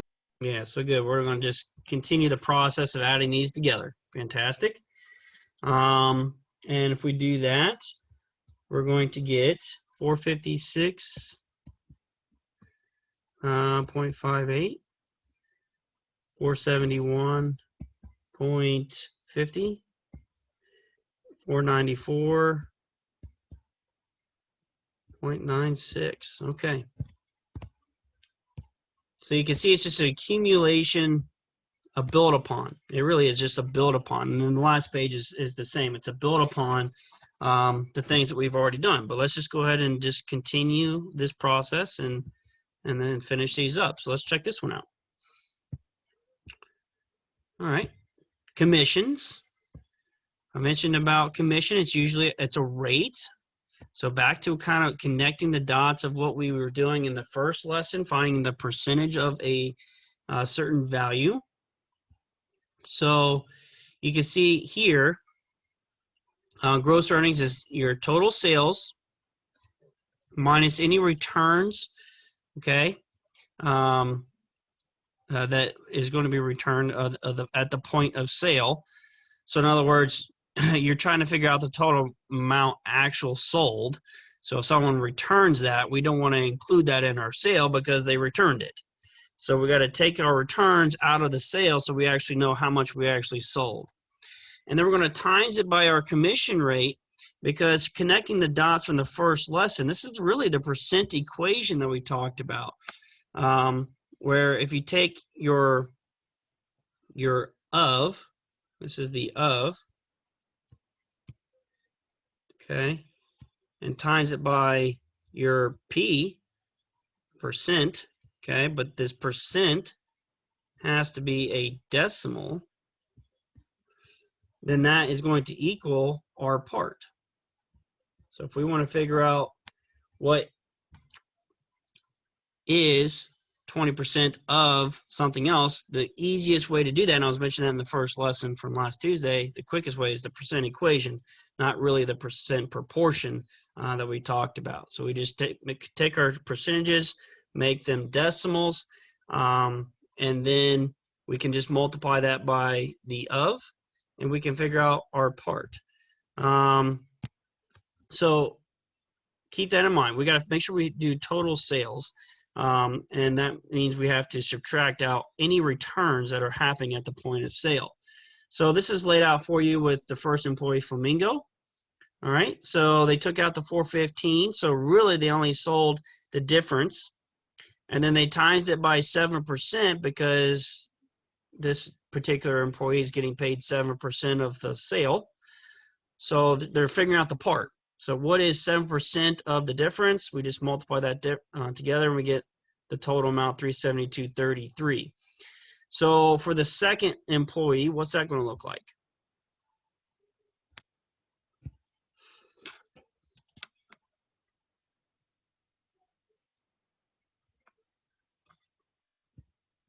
How would I figure out the rate, or the amount that this employee is going to gross based on what's given to you there in that second row? 5970 minus 137 Mm-hmm. times 17%.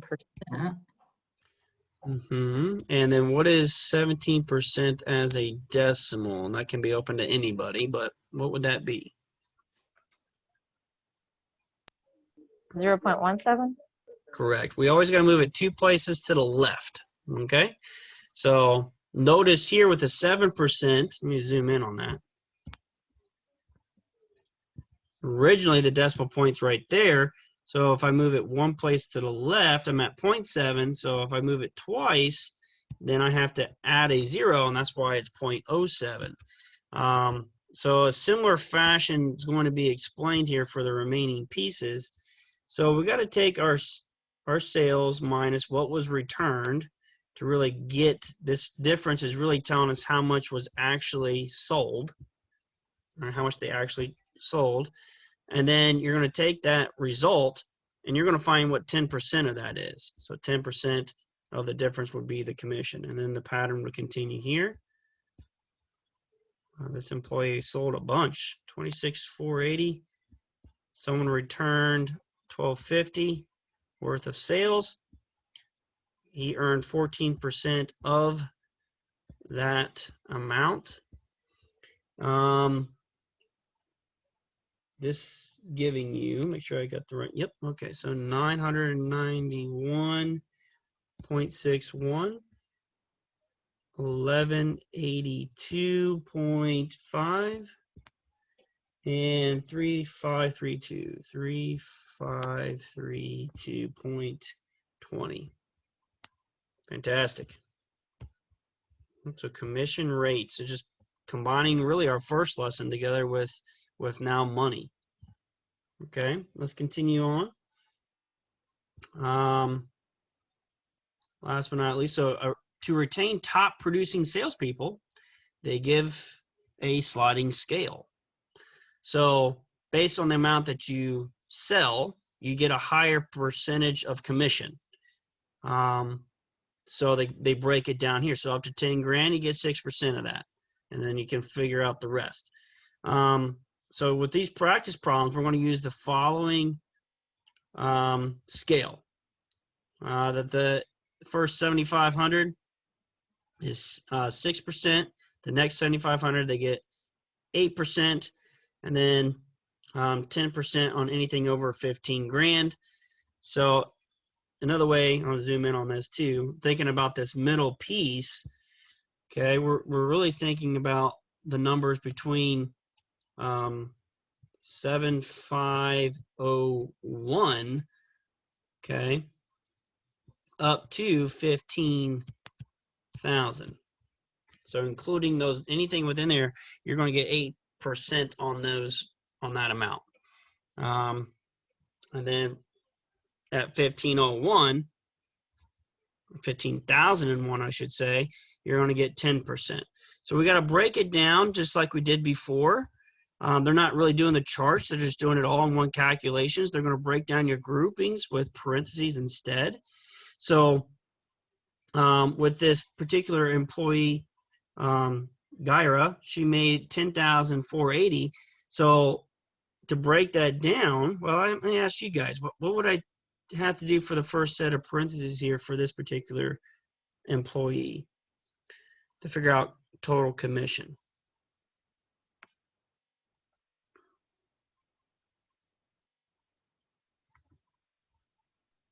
So you're going to take the 7,500 times the 6% there for that one, right? Yes, that's correct. So you're only getting 6% for the first 7,500. So now the question comes, she obviously made more than that. She made $10,480. So how much, or how can I figure out how much she's going to get 8% commission on? Because that would be the next level.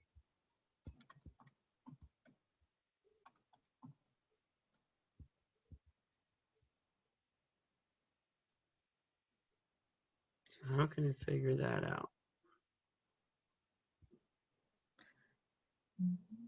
How can I use these two numbers to figure out how much more? We could take the 10,480 minus the 7,500 and that'll leave you with 2,980, right?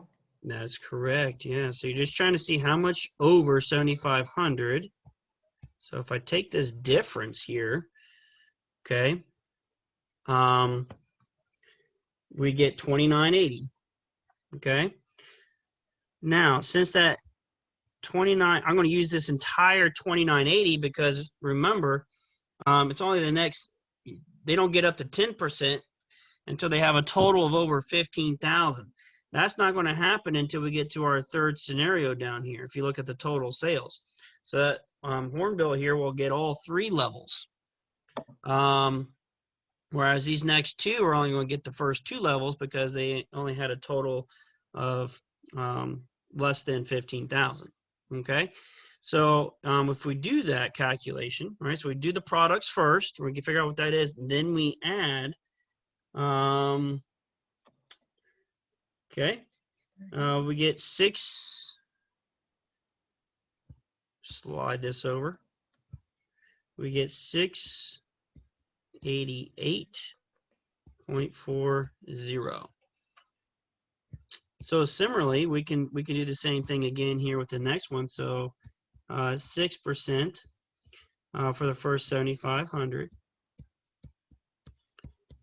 and then 8% of the difference. So again, I would take 11,225 minus 7,500, and I want to get 3,725. Okay. And then that gives you a total of 748. So that is the exact same situation, just different numbers. And let's walk through the third situation. So 25,850. So what would be the first part of this commission calculation for this employee?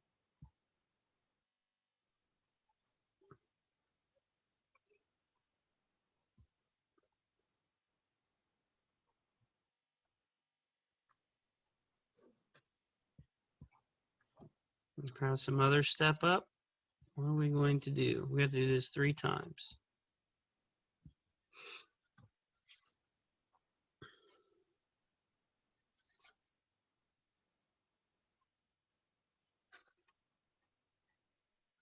The same 0.06 times 7,500. I'm sorry. Oh, you're okay. I just, were you accidentally on mute or something? No, I'm trying not to answer. Oh, got it. Or some others want to step up. What are we going to have for the next piece? What's going to be my next number? I'm going to multiply by 8%. Is that 5,949? Did I Well, get that wrong? I'm kind of iffy on this. that's okay. Yeah, me too. Let's break this down. All right. So first thing I want to figure out, change Because color. I want to figure out this difference. I want to see how much I have remaining, right? Because I know this is for the first 7,500. So let's figure out that number first. So how much money do I have remaining? Oh, I'm sorry, I did that wrong. Is it 18,350? Mhm. Yep. Now of that 18,350, how much is going to be charged at 8%?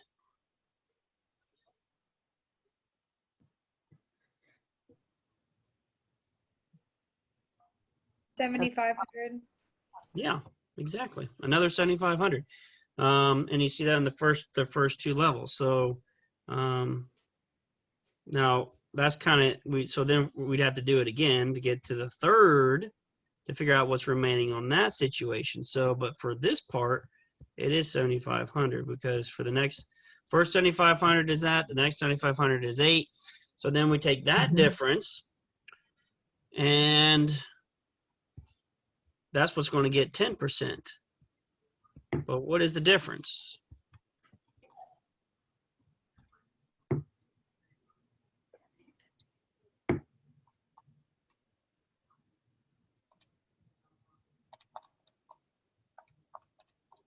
It is sales over the 15,000.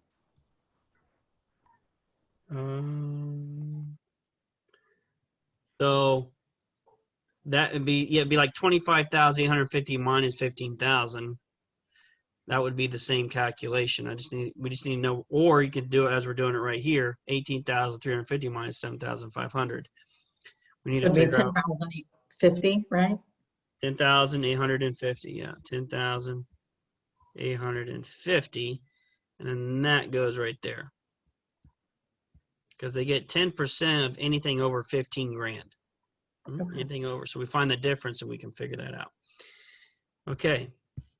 Yeah, that was a little bit harder one. I'm glad we took our time on that one. So now we have 2135. All right.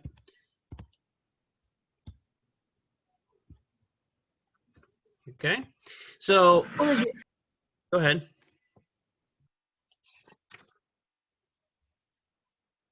Oh, I thought you had a question. I just want to make sure that you got your questions answered. So for the last and final piece, I'm going to leave that one to you. It's a homework grade. To go ahead and calculate that one. Okay, it's the exact same setup. They give you the breakdown there. They even color code it. How nice is that? First 15 grand, man, you didn't make nothing. That's a bummer. Then 9% for the next 15, and then 1.1 for the everything 25,000 and over, or over 25,000.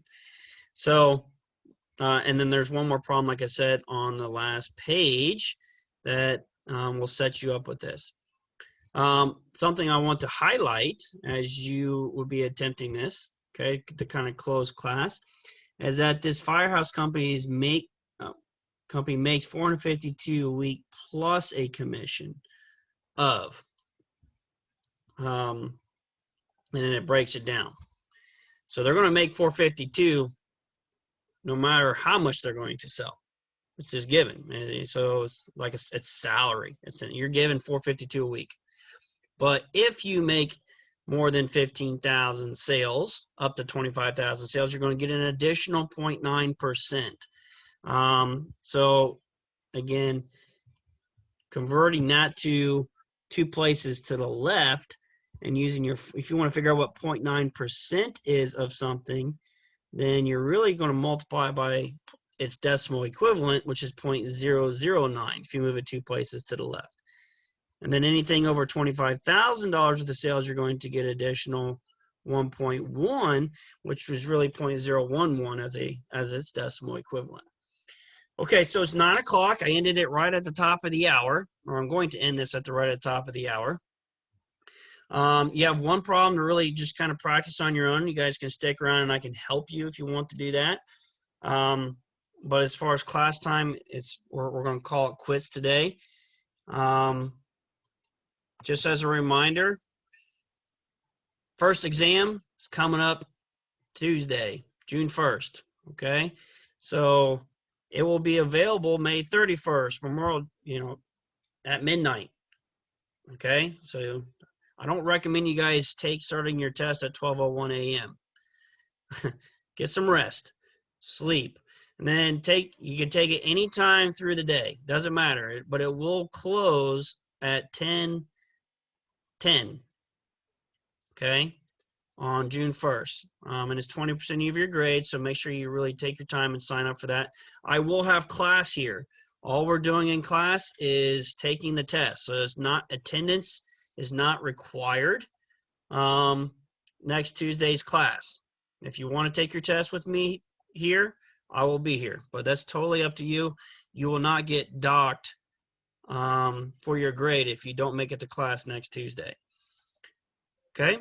Have a great night if you're choosing to take off. If you're going to stick around, I'll be here till 9:30 just to help out with traditional questions that you may have on anything.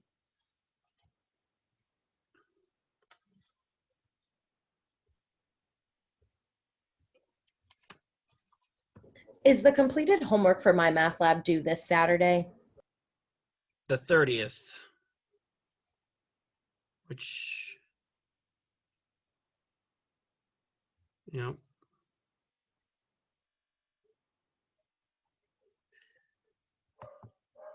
So let me share my math lab. I can do that too to make sure.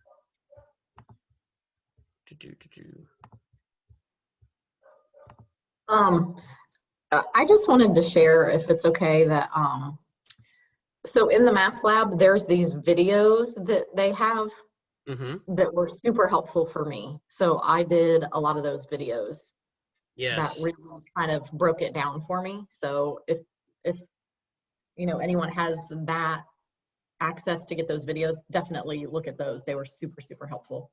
Yeah, thank you, Tina. And what she's talking about here is in the chapter contents.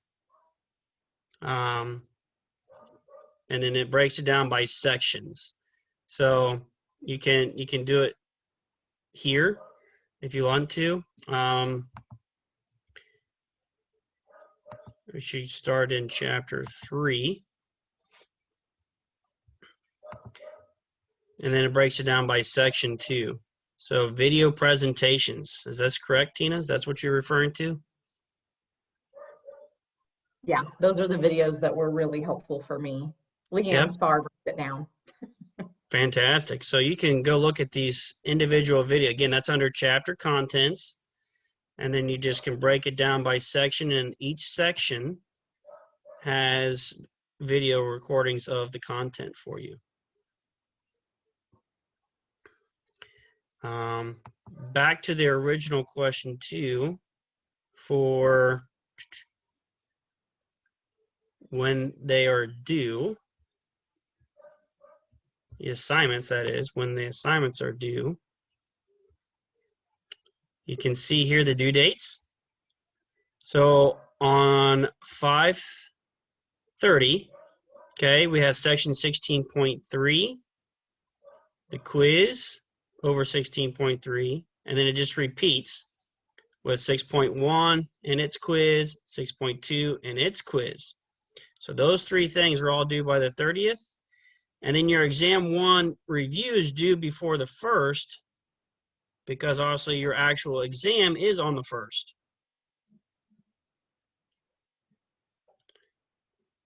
And when it comes to exam time, you're going to find that in eLearn. So you're just going to go to the exam tab right here. And then your first exam, you guys can't see this yet because I got it hidden. But I will make this available on June 1st for you guys to take. Okay, but it is an e-learn. Your exam is an e-learn.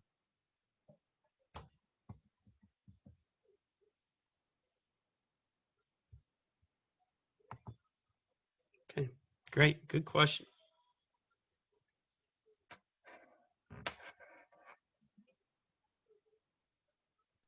I have a question on one of the problems we did on page 9. Okay. Give me the number. That would help me know which one we're talking about. Oh, on page 9, it's at the top. We can just go over number 55, bear. Sure. Let me actually reshare it so it makes more sense when I'm talking. Okay.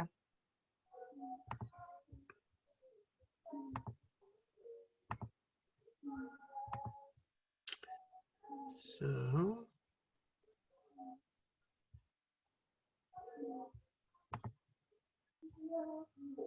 oops.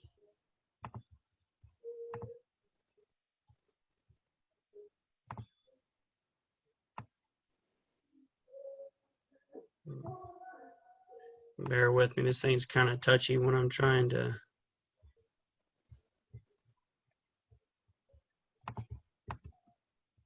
All right. Just one before that.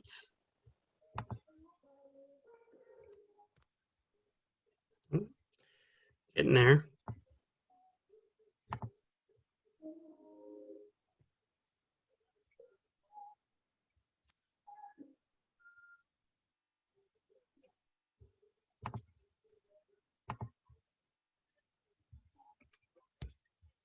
Oh, there we go. I was like, where did it go?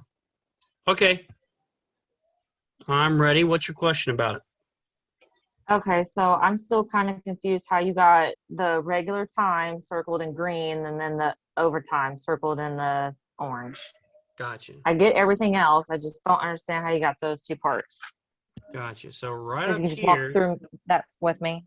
no problem. Right here it says any time worked over 8 hours in any one day, regardless of how many hours are worked in a week, you're going to get overtime pay. So your overtime, which is time and a half, is paid anytime over 8. Okay. So if I'm looking at Bear, on Monday, Bear worked 9 hours, which means I wrote it as 8 plus 1 because I was trying to see how many extra hours that they're getting paid for overtime. So on Monday, Bear's going to get 1 extra hour of overtime pay. On Tuesday, it's going to get 0.75 extra.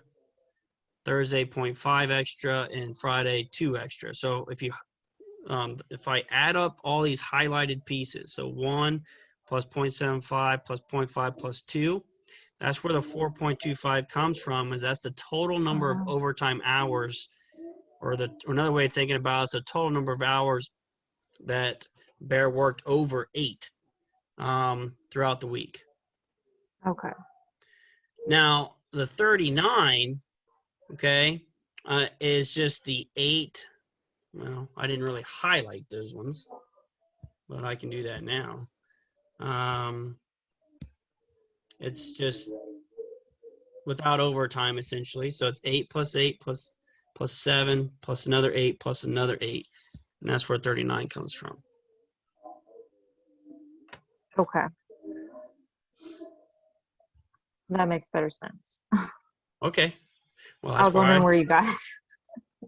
I'm glad you spoke up. That makes me feel actually quite happy that you guys feel comfortable speaking up and asking questions, because that's what I want as a teacher, is for you guys to be willing to speak up and get your help that you needed.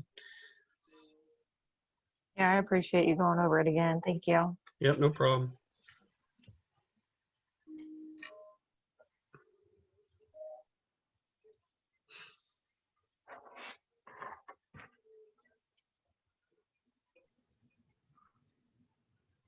Hey, Brian. Yes. I didn't get all the notes for our first class either because I didn't have everything together. Could you possibly send those to me in an email? Well, I'm going to Or do one however it better. works. In eLearn, I'm going to post a recording of week 2, which is now in eLearn. And then for week 1, since there's not a recording, I'm going to post the answers to the notes. Okay, awesome. I won't be able to do that till tomorrow though, because I'm going to have to run a copy at work. And then once I run that copy, I'll post the answers to week 1 on eLearn for you. Okay, cool. Thank you. Yeah, just check out. It'll be in the week 1 folder. Okay.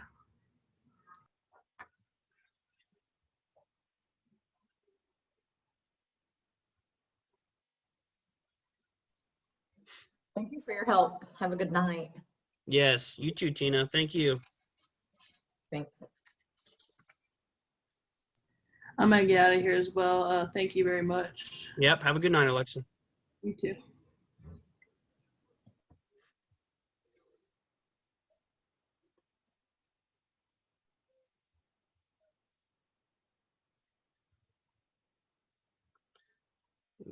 Gloria, I think we lost Kimberly, didn't we? Yeah, she took off, but I think we stay because this is recording. So if anybody had questions, I wanted to make sure that she had access to that if she came back Oh, that makes sense. later to watch it. Okay, sounds good. Thank you.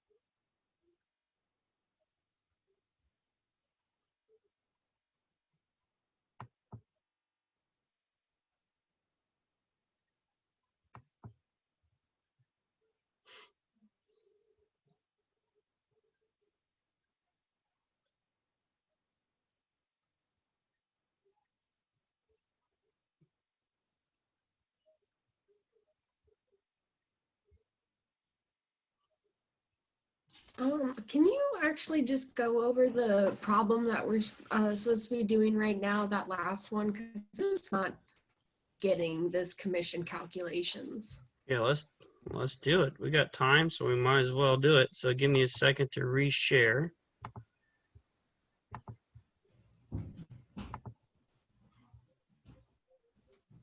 Okay. So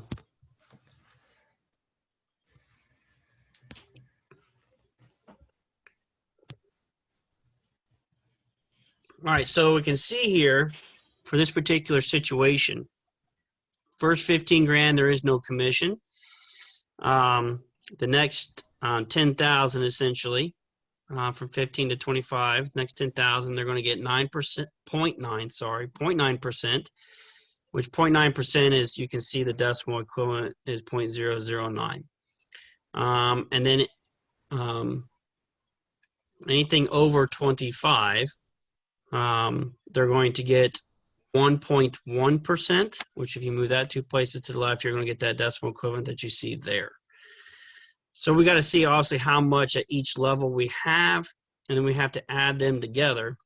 And then another curveball that I was saying right before I said for you to try to complete this on your own is that they're going to get 452 no matter what.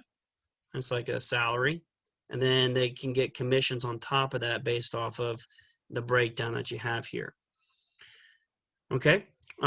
So for the next employee, okay, $32,874 she made in sales.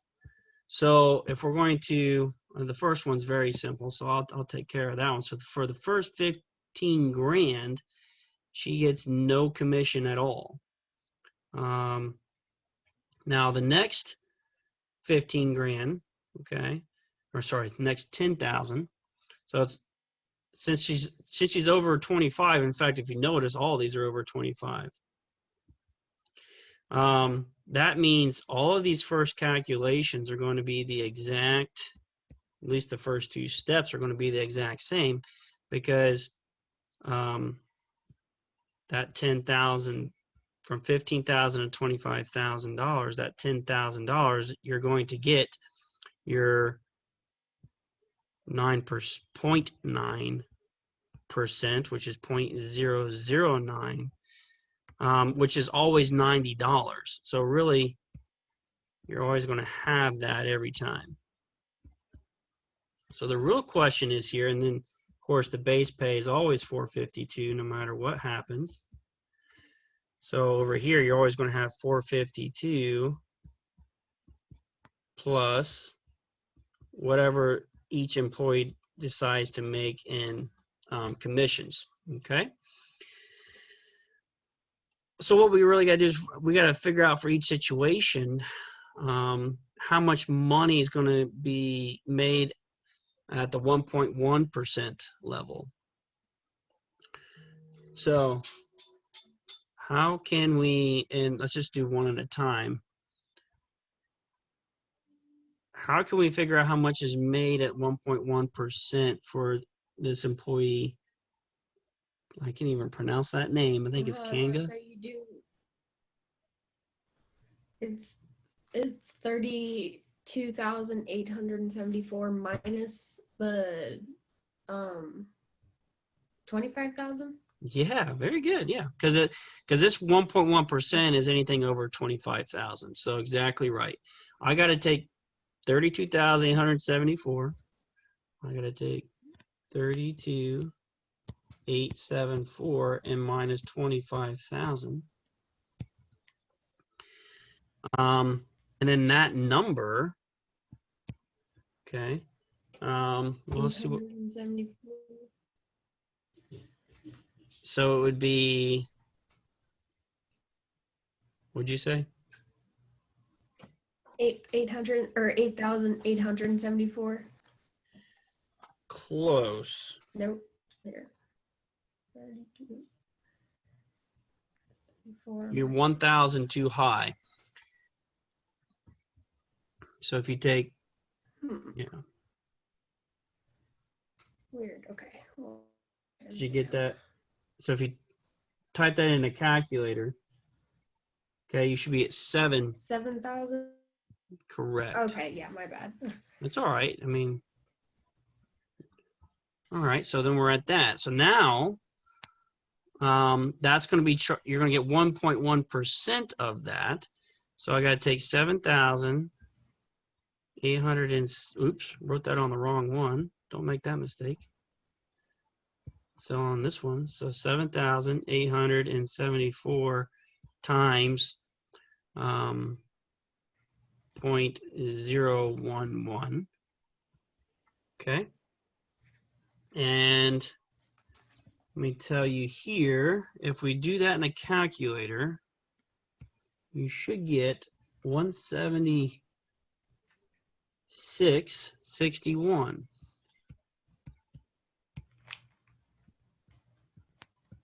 And you add that to 452, and that should give you a grand total of 628.61. So you would repeat this pattern for the second, or the last two rows, I should say. You got to figure out, well, how much was 36,300 minus 25,000? That's going to be $11,300, and you would take 1.1% of that.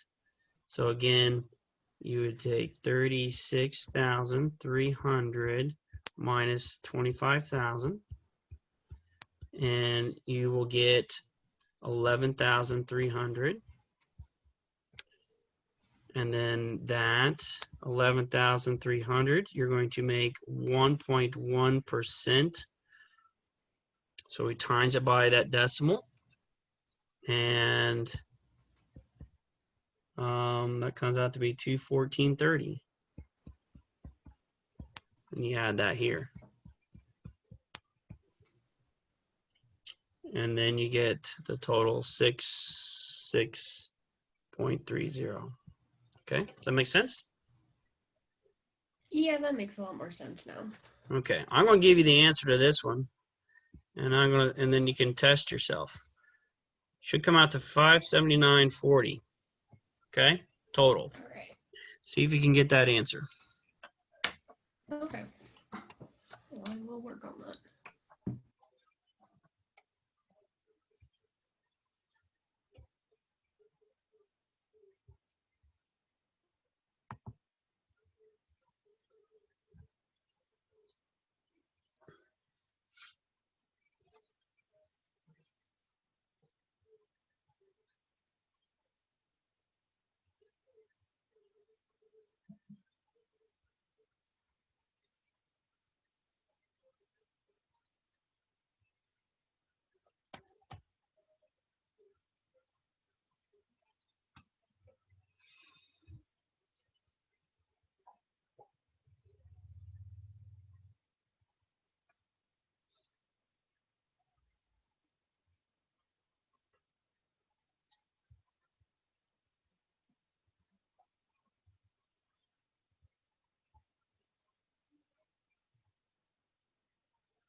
I think I'm still doing it wrong. I think I'm getting like, because I have the 0 plus 90, and then I got 3,400 as the next part. Okay. Is that right? Um, And then can you see my screen? I want to make sure that you can see it first. 28. Yeah, I can see your screen. Okay. So now go ahead and say what you were saying before. Okay, so I got the 0 plus 3,000, or yeah, that's right. 3,400. 3,400. Oh, Yeah, sorry. that'd be Okay. the Are you also including the 90? Yeah. Okay, so that it's not, I mean, you know how I'm getting 90 from because this is always for all these cases. They all made it Right, past the yeah. middle. Okay, just making sure, because that's how this is Yeah, coming. I got that part. All right, And then you do the 25. So then you see how far over 3,400 is correct, but you got to take you got to times that by 0.011. Right, yeah. I got that Okay. far. And then that should give you, let me guess what that answer is. That should be, And then I got 37.4. that would just be the 3,400 times 0.011 would be 37.4. Oh, okay, right. Okay, maybe. So then you still got to add Okay. 90 on top of that. All right. Right, okay, so then, So then that'd be 127.40 then. okay. I think I wasn't adding that 90 for some reason. Yep, that's all it was. Yeah, so you had all the right process. You just forgot the 90. And then once you do that, Alright, I think I get. all right, then you add that to 452, and then you get your next piece.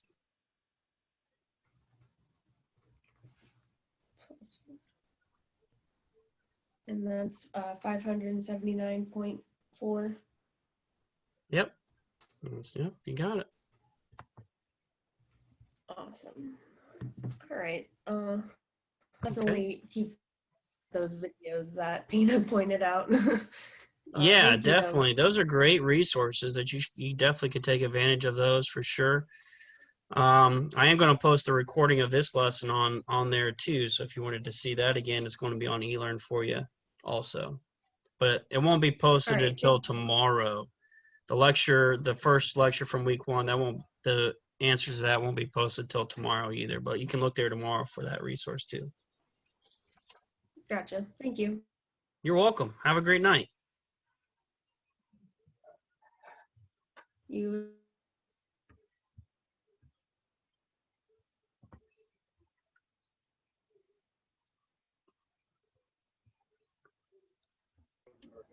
Bye, thank you. Yeah, no problem. Have a good day or night now. Have a good night. You too. Bye-bye. Bye, Bye. Paula.